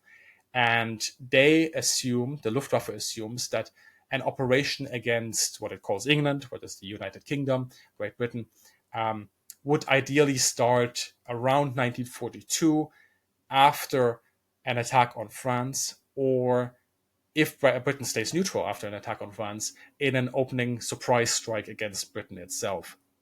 And for that plan, in November 1938, it finally makes the decision to say, yes, we need long-range bombers, and it wants to grow a force of 58 Kampfgeschwader, and 30 of those were to be reserved against the fight for England, against the United Kingdom and France, which is a nominal force of about 2,800 bombers. And at least 4 of these Geschwaders are meant to be Heinkel 177s. That's just under 400 aircraft. And we know now that plan was not realistic at the time, but it's at this point in time, in the end of 1938, that for 1942, Germany plans to get ready for this sort of battle. So following from this, as an addition now, there was a question in the comments regarding the construction of a German long-range bomber force as a threat in being, that being creating a sizable enough force to constitute a threat to, say, Britain, which then has to expend resources in order to counter this potential threat, or this could be used to deter an attack by Britain, because Britain may fear retribution by this force. But at the same time, the force should be small enough to not actually waste resources. And this would serve as a sort of similar goal in principle to some of the German battleships, like the Tirpitz. Dangerous enough to exist, to continuously be targeted, for example, by the RAF, but not on their own useful to the Germans in operation. Now, I'm speaking with a big dose of hindsight here, of course, and I think naval historians can add a lot more flavor to that with the rationale behind German battleships, but I'll just leave it there because I'm the air power guy and ships are simply targets. So what's the cost benefit there if we would take that idea for the Luftwaffe to field a threat in being with long-range bombers? And the answer to that is, I don't know, because it didn't happen with long-range bombers. It's basically a historical hypothetical that cannot be proven or falsified. But I would argue that we basically know the answer nonetheless. From what I've been explaining in a number of videos now, for the Germans, the force size and the return of investments for the operational use initially in the opening campaigns was paramount to build up the Luftwaffe. So to build the architecture of the Luftwaffe, they wanted to have a force sizable enough, and they wanted to have exactly the planes they need for those sort of campaigns. So for two broad reasons, then, this force that the Luftwaffe constructed actually fulfilled its purpose. The Luftwaffe was absolutely meant to deter other countries from attacking and conducting air raids against Germany. This was very important to the Germans early on when the Wehrmacht was still quite weak. We kind of forget this nowadays because 1939 and 1940, the campaigns are so quick, but in the build-up to that 1939 force, Germany was for quite a few years very weak militarily. It was bluffing its way around with propaganda and geopolitical signaling. And even in 1939, there is still discussions that can be had that Germany was militarily not capable of fighting a two-front war the way they would then later on at least manage it for about a year and a half. Now, to prevent a multi-front war, the Air Force was considered absolutely key, and the political and the military leadership took the decision to build as many airframes as possible, put them in the sky, and then have propaganda and geopolitical signaling as part of that. And they were, in a way, successful because France and Britain did not bomb the German heartland until May 1940, when that restrictions dropped after the Germans bombed Rotterdam. Now, there's also the political role that was played here by Roosevelt, who basically called all sides to reason to not bomb cities, especially after what the Germans had done in Poland. So that also explains part of that restraint. But it's also the threat that the Luftwaffe projected that I think adds a certain deterrent effect here, whether the Germans had long-range bombers or not. And at this point in time, in 1939 and 1940, early 1940, they definitely had not. And for the second part of that answer, the return on investment, Germany had a rich resource base for a European country, a relatively, I mean, not the smallest European country in terms of landmass, quite large, but it's still relatively compact, especially when you compare it to the landmass of the United States or all the territories held by the British Empire. So it could not afford to be wasteful early on. And as Justin and I have discussed, the upfront cost and the operational and sustainment costs do not scale in a linear fashion as we go from the single engine to the twin engine to the four-engine aircraft. Rather, it tends to be exponential. So to answer the comment there, I can't prove or falsify a hypothetical, but I would suggest that we have the answer. The Luftwaffe itself was a threat in being early on, and adversaries acted around it in such a way. The Luftwaffe in itself was a form of threat in being early on, and it made a very calculated decision to invest the resources which it had in the way that it considered would yield the most bang for buck. I'm going to checkmate you here. So you're talking about how the Germans don't have four-engine bombers, but what about the Focke-Wulf 200? Yes, the Focke-Wulf 200. So just end the video right here. Yeah, we can wrong. checkmate. You can drop your mic with your fancy new headset, and I'm done. I assume that the comment section may already have outpaced you on that one, but yeah. So I have a long episode on the Focke-Wulf 200 already. So let me just sort of give a summary at this point. The Focke-Wulf 200 is, unlike some of the other designs that the Germans have, not a wolf in sheep's clothing. This is a 100% civilian aircraft designed for civilian purposes, mainly passenger and maybe some cargo mail flights. That's it. It is moved into the Luftwaffe service in late 1939 as part of Erste Gruppe Kampfgeschwader 40, which eventually goes on after Germany takes over France. It eventually becomes Fliegerführer Atlantic for the anti-shipping campaign against the Atlantic convoys going towards Britain. However, this aircraft, very early on in its career, shows clear signs that it is not up for military service. There are early mining operations with Erste Gruppe Kampfgeschwader 40 during the Norway campaign. And the commanding officer of the Gruppe at this point actually calls the Luftwaffe's high command. And in the phone call, he says it is, quote, nonsense. In German, he used the word unsinnig, to use this aircraft as a military machine. It's just simply not built for it. But the Germans have at this point no comparable machine that has comparable range to make these sort of long range trips into the Atlantic. So it is kept into service to attack merchant shipping. Actually, initially it's meant to spot merchant shipping, send out a signal towards the U-boats, and lure them in towards where the convoy or the individual ships have been spotted.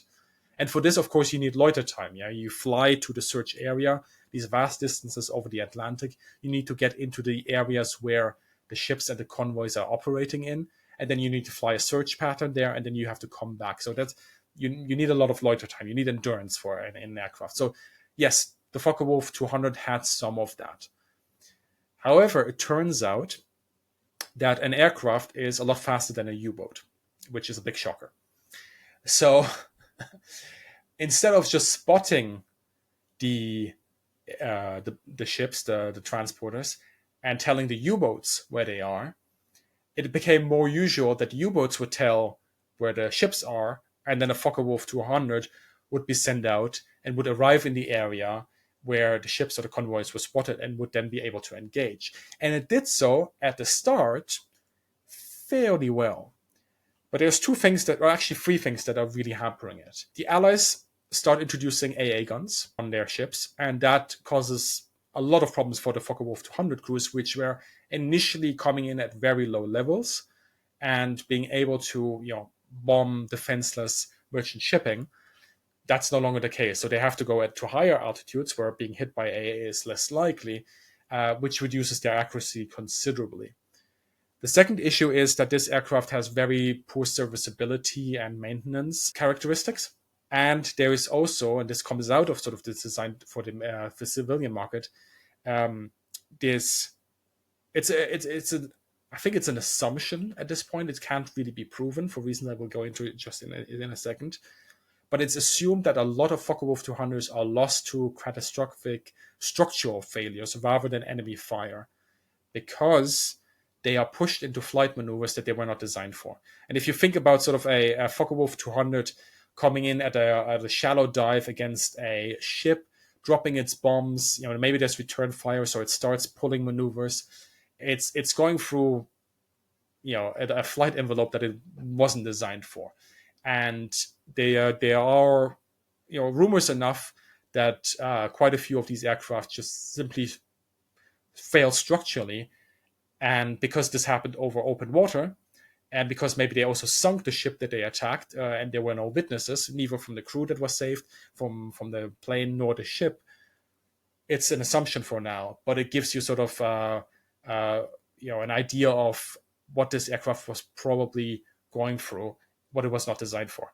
So, is it checkmate? No, but it of course is an aircraft that was pressed into service and provides one of those exceptions, maybe you could say, to the rule.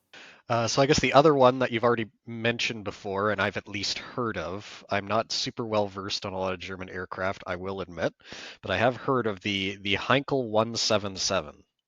So what is this thing, other than something I see vaguely off in the distance when I play War Thunder sometimes? Or this picks off exactly where we stopped early on with the Dornier 19 and the Ju-89.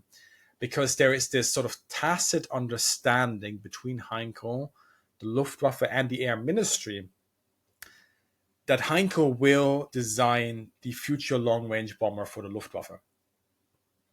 Now, this project starts generating some speed in 1937. In March 1938, the development is briefly stopped. It is then resumed.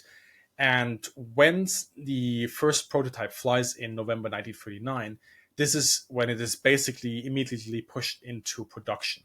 Now, that production drive is then throttled again from, I believe it's about 20 machines or 25 machines that were supposed to be built a month to 5 a month. But what's basically happening here is that the aircraft goes into production before there is any time to fix the many issues that it has. And it's also before all of the specifications and requirements that are leveled to this aircraft are officially signed off and set in stone. They keep changing what they want this aircraft to do. So after the Battle of Britain, then, mid-1940, the aircraft is sort of in pre-series production. It gains new importance because the Luftwaffe says, well, we are in a war with United Kingdom now. We need a bomber that has range. We need a bomber that has a lot of bombs at useful ranges. So, the 177, it needs to come in now and quickly. It has still competing design requirements. So it's meant to do dive bombing or rather glide bombing, but that's really only a secondary issue. The main issue is, again, on the technological side. It's the engine and the cooling arrangement of that twin engine arrangement. Basically, it's a DB610, which is two DB605s. So it's two. It looks like it's a 2-engine machine, but it's actually a 4-engine machine. And that is the main issue. That is also why it gets its nickname of the Flying Lighter. I'm not actually sure if that's a nickname that originates from the time or if that's a more recent invention. But basically, it was known to spontaneously start burning because the cooling arrangement and the way it was routed, and then leaks started heating up on the actual engine and started combusting. Bad stuff happened. And once an aircraft is on fire, it's on fire. And even if you have a fire extinguisher, that generally doesn't help you too much. As an aside here, end of 1943, the Germans actually recognized that the DB610 is never going to work in the way they wanted, and they want to change the Heinkel 177 to a 4-engine design, conventional 4-engine design. Never gets anywhere. Now, my sense is that even though the Germans start to accelerate the production of the 177 because of all the issues that it has, it basically passes its time of worthwhile introduction into the force. The Germans aren't able to build up a sufficiently large force to launch a new bomber offensive versus the United Kingdom within an environment where that is permissible. So from a sort of fighter interceptor to air defense perspective, because the Germans would only able to field maybe 20, 30, 40 bombers of the Heinkel 177, and that's not enough to wage a bombing offensive against another country, which is a lesson that the RAF and the United States Air Force Army Air Force also learned. So in March 1943, there is the threat of a cancellation. So the 177 is basically on the way out. And then the Kriegsmarine goes, hang on. We need a plane like this because the Focke-Wulf 200 can't do what we wanted to do. The Junkers 290 is a maritime patrol aircraft. What we need is an aircraft that can do some reasonable accuracy with glide bombing and sink a lot of ship in our anti-shipping campaign in the Atlantic. And while Hitler and Dönitz have multiple meetings on this, there was one specific chat in February 1943 where Hitler once again is quite pessimistic towards Dönitz and says, this aircraft will probably not be ready. And if we do get it ready, then it's not actually going to be all that good. That doesn't stop it. Also on demands from the Navy, the Kriegsmarine, to have the Luftwaffe basically being ordered to create 5 Geschwader. So this is quick math, 420, 440 aircraft nominally that would support the Navy. And this order goes out in June 1943, right? As a reminder, this is 1 year after the Luftwaffe was supposed to already have 4 Geschwader of the Heinkel 177. It basically, at this point, barely has a Gruppe. The first Gruppe really only starts to get put in place by the end of 1943. I think the first operational sorties are in December of that year. while you could now say, okay, so the Germans did have a long-range bomber, I think simply because of the limited impact it had, and also the fact that less than half of the 1,150 that were built actually get formally accepted by the Luftwaffe, you do not have an aircraft that warrants, sort of the label of being a frontline aircraft for the Luftwaffe in any particular strength. And Borg, I think the reasons for that are quite interesting as well. And if I sort of look back to the industrial standpoint of what could be potentially built instead of these Heinkel 177s, Borg makes a very good argument by saying, open quote, the full extent of this mismanagement of aircraft production is evident from the fact that with the amount of raw materials required, 10 to 15 times more Bf 109s and Focke-Wulf 190 fighters could have been built, and in terms of labor expenditure, 6 times more, end quote. Wow. Yeah, I mean, it puts it into perspective, right? I mean, Yeah. it's also an argument that I made with the Zerstörer, with the Bf 110. Like, a Zerstörer was 2.5 times the price of a single Bf 109.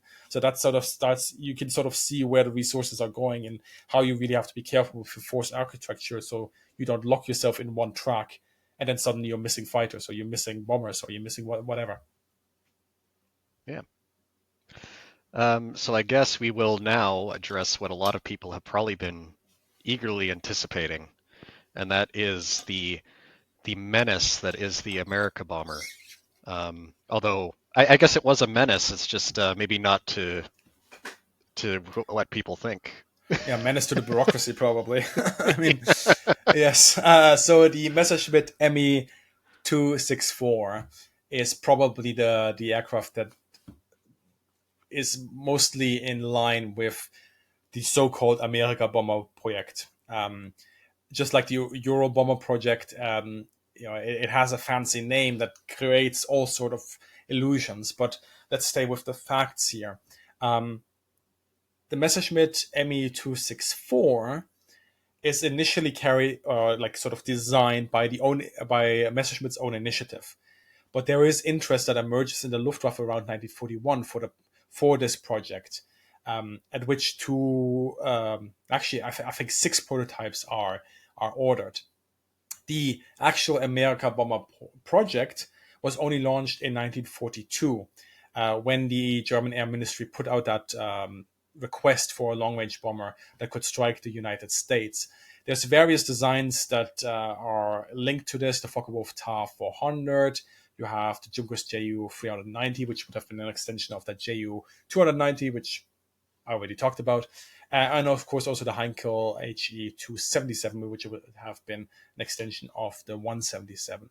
But it's the 264, the Messerschmitt design, that is really most connected to that program, because it has really the paper qualities that the Luftwaffe was looking for, and because it was the only realistic option that went into some sort of prototyping.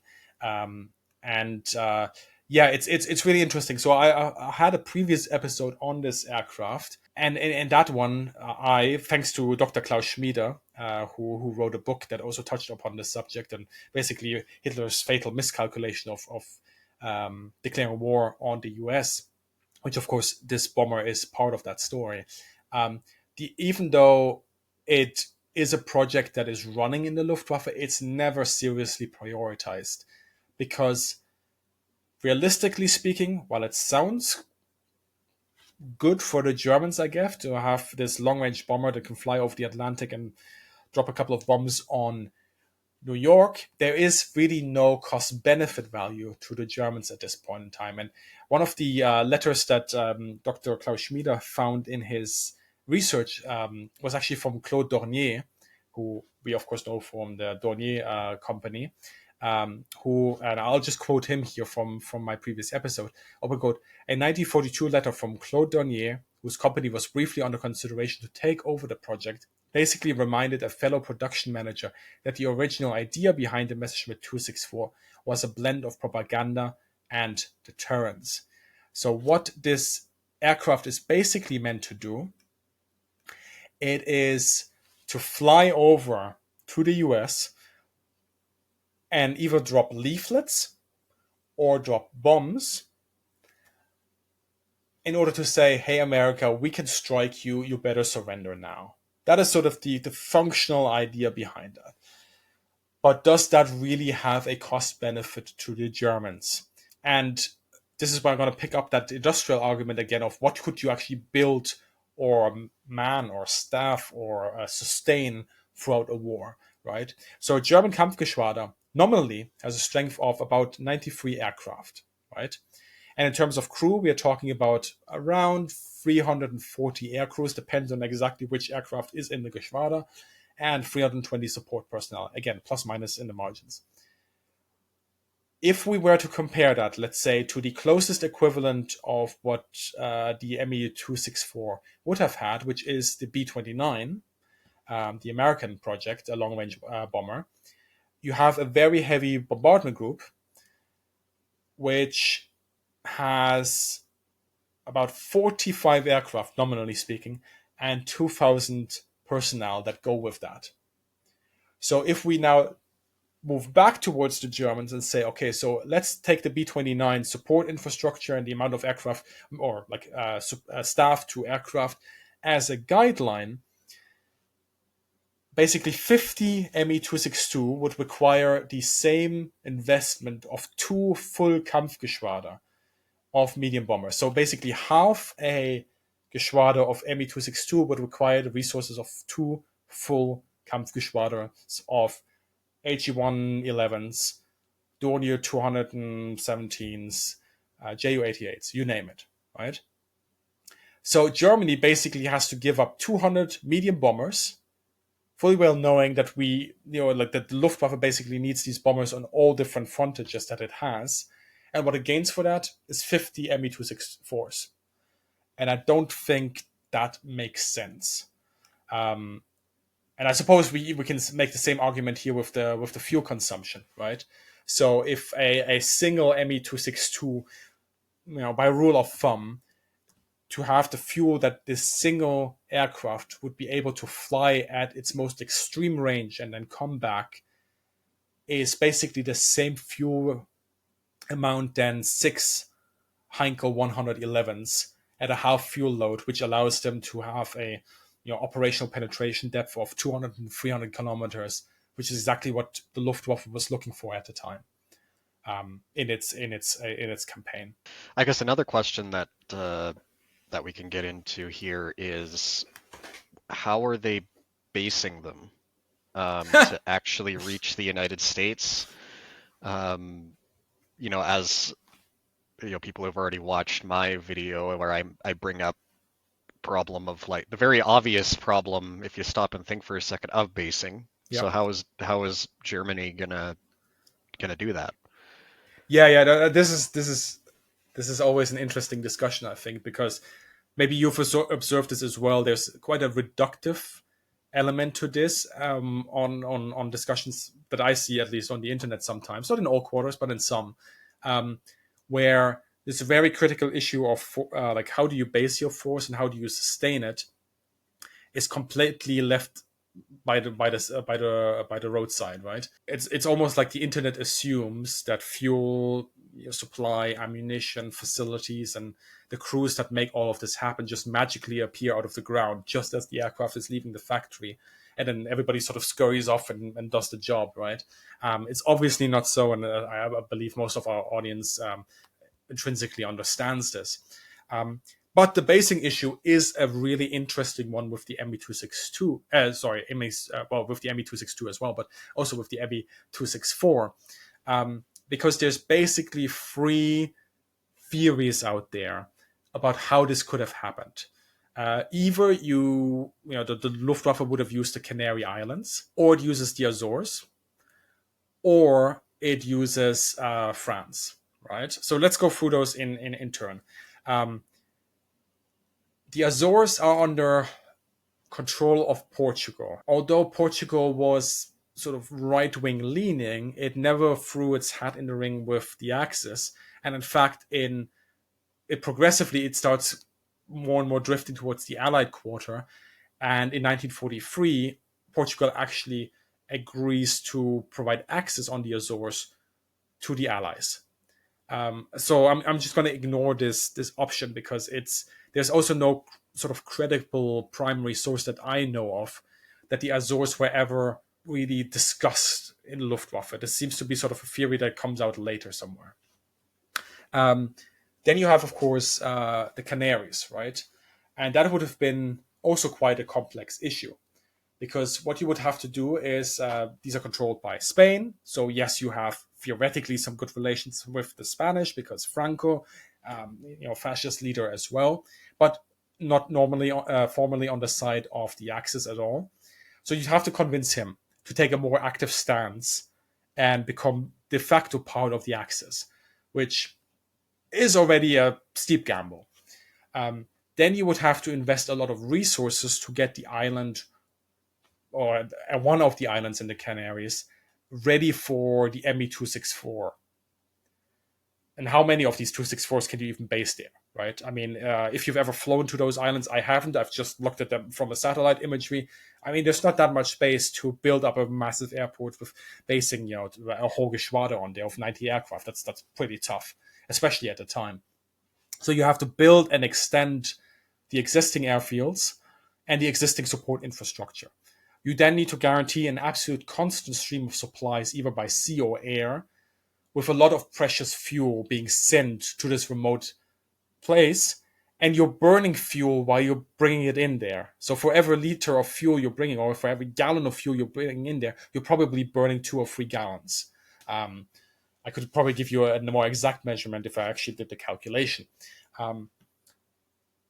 You have to build up sea and air defenses against Allied, against Allied attacks, whether it's air attacks or. I was trying not to burst out laughing, like thinking of the Kriegsmarine trying to stop the Royal Navy from just obliterating it. Right? It's just like a small raiding force can already do massive damage, but like just the Royal Navy only has to show up, or like maybe even the Americans show up and do a drive-by with a carrier. I mean, the Royal Navy will probably already do it before that. So it's farcical that this is considered as a realistic option. And if you also look at where the Canaries are, in 1943, Gibraltar is right there-ish, right? North Africa is basically squarely in the hands of the Allies. The Kriegsmarine is completely bottled in. The Germans are losing their bases in Italy. And fair enough, you can say, well, if the Azores don't work, if the Canaries don't work, let's just base them in France. Okay, so my hypothesis here is that if even 4 Me-264s were to be based somewhere in France, let's say Brest or something, where they have the closest connection to the American mainland, they fly over and they drop so much as a single leaflet and fly back, that the reaction of the 8th Air Force that is stationed in the United Kingdom would be to comprehensively obliterate this airfield. Like they would throw every single aircraft against it just to make a point. So yeah, it makes absolutely no sense in my mind. I haven't seen any sort of source or any sort of argument that suggests to me that it was realistic that the Germans would ever have the ability to use the Me-264 against the United States. And it's not just me, it's Klaus Schmieder, of course, who says the same thing. Open quote, I have not been able to find a shred of evidence that suggests that a serious bombing campaign involving the Messerschmitt 264 was at any point contemplated, even in passing. End quote. Now, as an addition at this point, I think we have to also leave the very platform-centric approach that we had just until now by only looking at long-range strategic bombers and talk about that capability and the effect in itself. So a long-range bomber gives a country exactly what's written on the tin. You have range and you have the ability to then put bombs on the target. But for that, you don't necessarily need a bomber because the technological progress at the time was in such a way that a similar capability could be built up with what would then later on be classed as a cruise and ballistic missile. And that is why we should also talk about the V1 and the V2 in this discussion. More correctly, their names were the Fiesler 103 as well as the A4, but never mind that name, they did the same basic thing. They combined range with a payload in order to then reach out to targets that are far away. Now, for the Germans, this had two main advantages. First of all, it gave the Germans that reach back that they had lost due to Allied air superiority or supremacy, dominance, never mind what sort of word you want to use. The bombers, the Luftwaffe bombers, had suffered heavily over Britain, not just in 1940 during the Battle of Britain, but also then later on in the intermittent bombing campaigns that Germany launched against Britain. And a V1 and a V2 could hit those targets again. Of course, there were differences between those two weapon systems, but they could hit those targets again, or obviously also targets that are closer to the front line, like in France, in Belgium, and the Netherlands. And they could do that irrespective of air superiority. For example, then V2 strikes on Liège and Antwerp towards the end of the war destroyed about 1.5 million and 1 million liters of Allied fuel, respectively, which in a single instance is quite significant. I will go back to that aspect in just a minute, because we actually have to talk about not just these cases in isolation, but what they represent as a whole. Now, the second aspect, of course, is that interception is exceptionally difficult. Now, a V2 rocket was at the time basically impossible to intercept. A V1 could be intercepted with AAA in fighters. I'm sure everybody knows about the wing tipping. But this still required a standing force of fighters as well as guns to cover certain areas and a dedicated early warning system. This wasn't impossible. This was well within the means of the Allies, and especially towards the end of the war, for those final salvos that Germany sends out, the interception rate is exceptionally high. And of course, there's also damage being inflicted on the launch facilities and the production line by Allied bombers. Now, the impact on drawing away resources from the Allies at this point in war was relatively limited, simply because the Allies had that abundance of resources and manpower, but it did exist. The main problems for the German was, well, there were three of them. First, on the technical side, the technology just wasn't there yet. The payload of the V1 and the V2 are, depending on how you want to look at it, either smallish or respectable. So the V1 had an 850 kilogram warhead. The V2 started out with roughly 750 kilogram, and that went then to 1,000 kilogram. Now, that's a single warhead. It is typically less than what a medium bomber would use at a combat range, which would, generally speaking, drop more than 1,000 kilogram at one bomber at a time.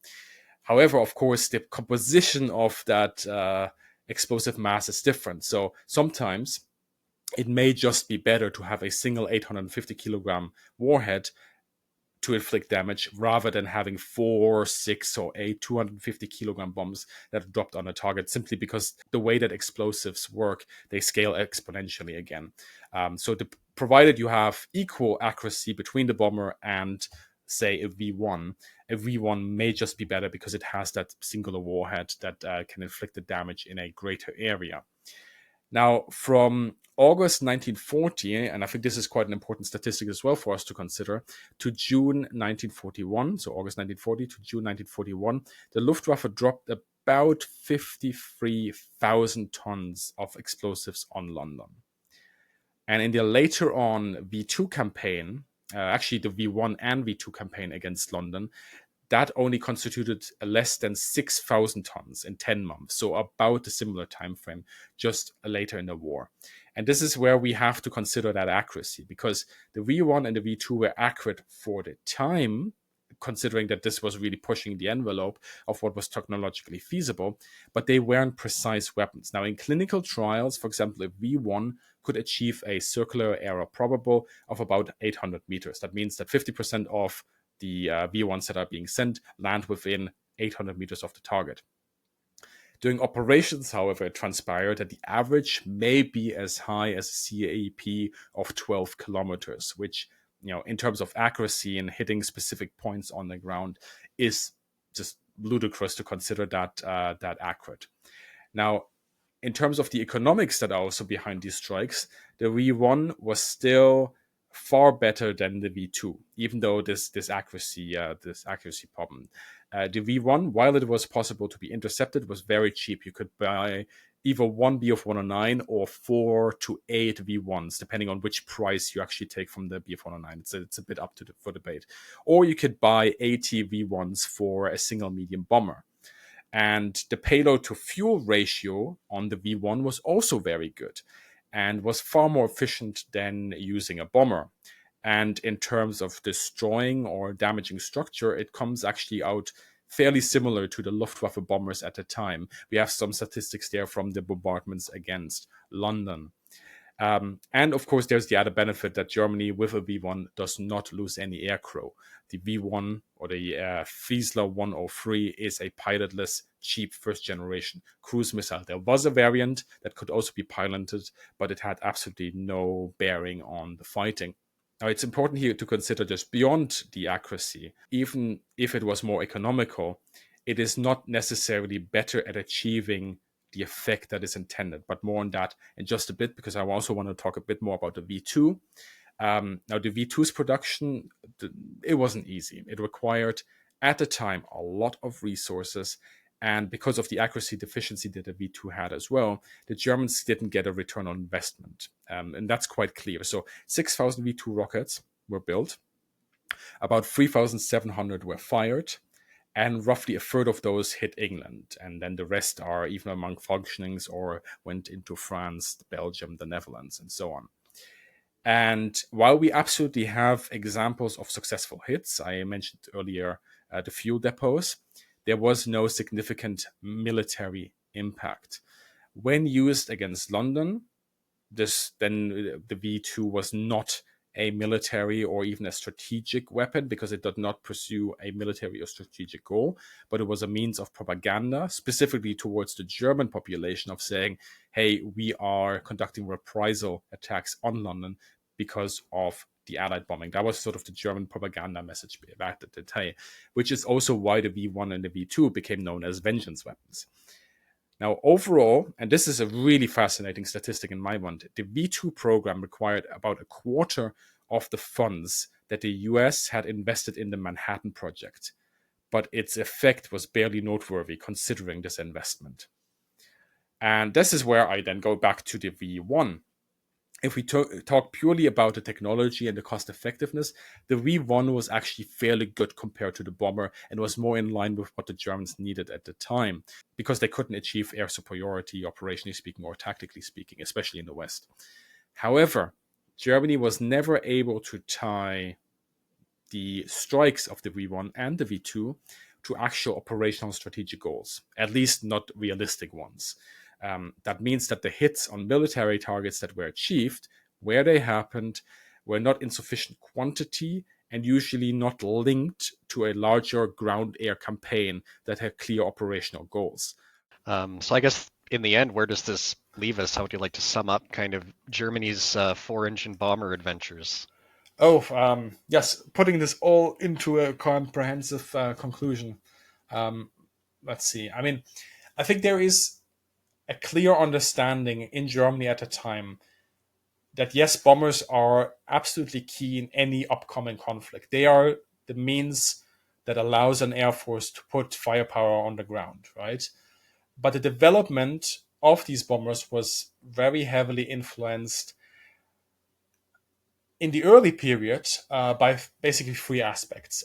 First, the disadvantage in terms of engine technology that had to be really rapidly made up and curtailed a lot of the early development.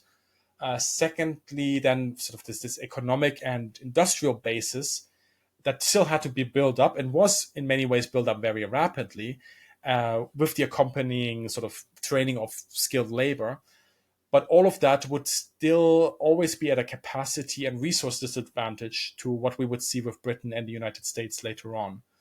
And third, that initial period that we have in the war years also actually didn't require Germany to have a heavy bomber, but it clearly mismanaged sort of the later introduction of one by having been far too optimistic in its geopolitical gamble, and also the sort of the projection of where the conflict and how it is going and how it's going to play out. If you look at sort of the Heinke 177, for example, considering that the first prototype flew in 1939, it is actually feasible in my mind that this aircraft could have seen service in small numbers in 1941. If the initial idea of skipping that first generation of heavy bombers had not then also been halted and then suddenly accelerated while the specifications are changed and so on and so forth. And that would have made the Heinke 177 a contemporary of the Avro Lancaster, the Halifax, and so on. However, I would also say, like, if we look at sort of the way that Germany had to fight its war, that just from a pure path dependency standpoint, a heavy bomber program is far more tempting for countries like Britain and the US. Because they know they have the resources. Britain can, use the Commonwealth for that. The US is just the US. They have every single resource that they need, and if the few that they don't have, they can acquire somehow.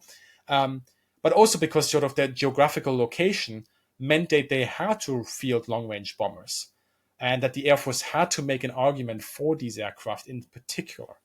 And both countries, especially the US, can really draw on industrial capacities and research R&D and resources that far eclipse what Germany could do. And this had an attack effect in pure numbers. But then also, again, especially compared with the US, Germany was far less willing, and this is a fascinating subject maybe that we could discuss in a future episode as well, but Germany is far less willing to synthesize real standardization programs of what aircraft they want and what sort of technologies they want to push out of a very wide R&D portfolio.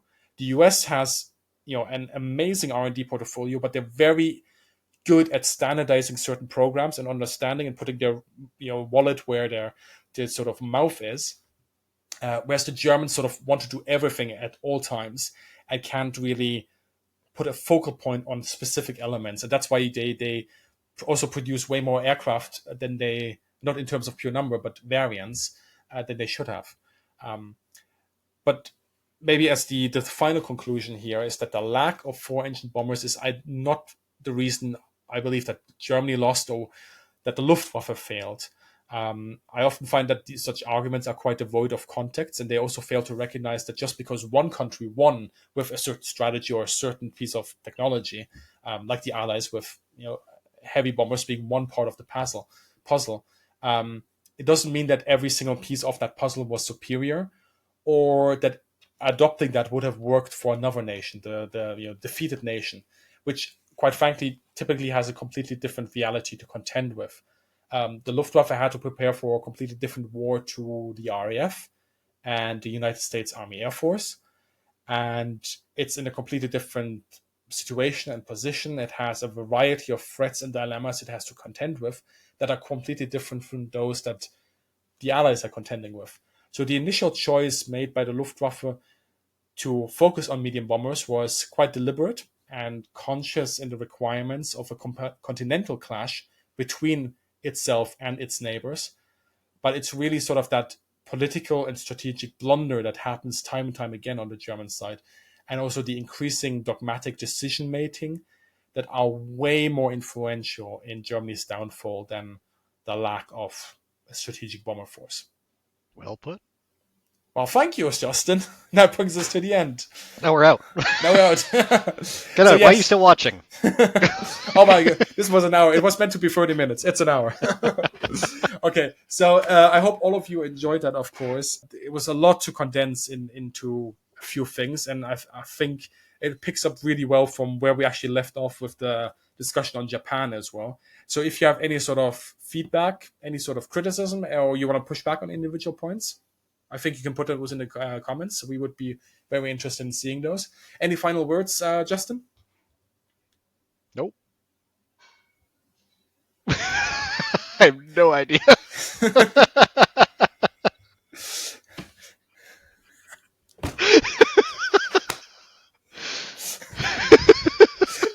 yourself a standard sentence. Like,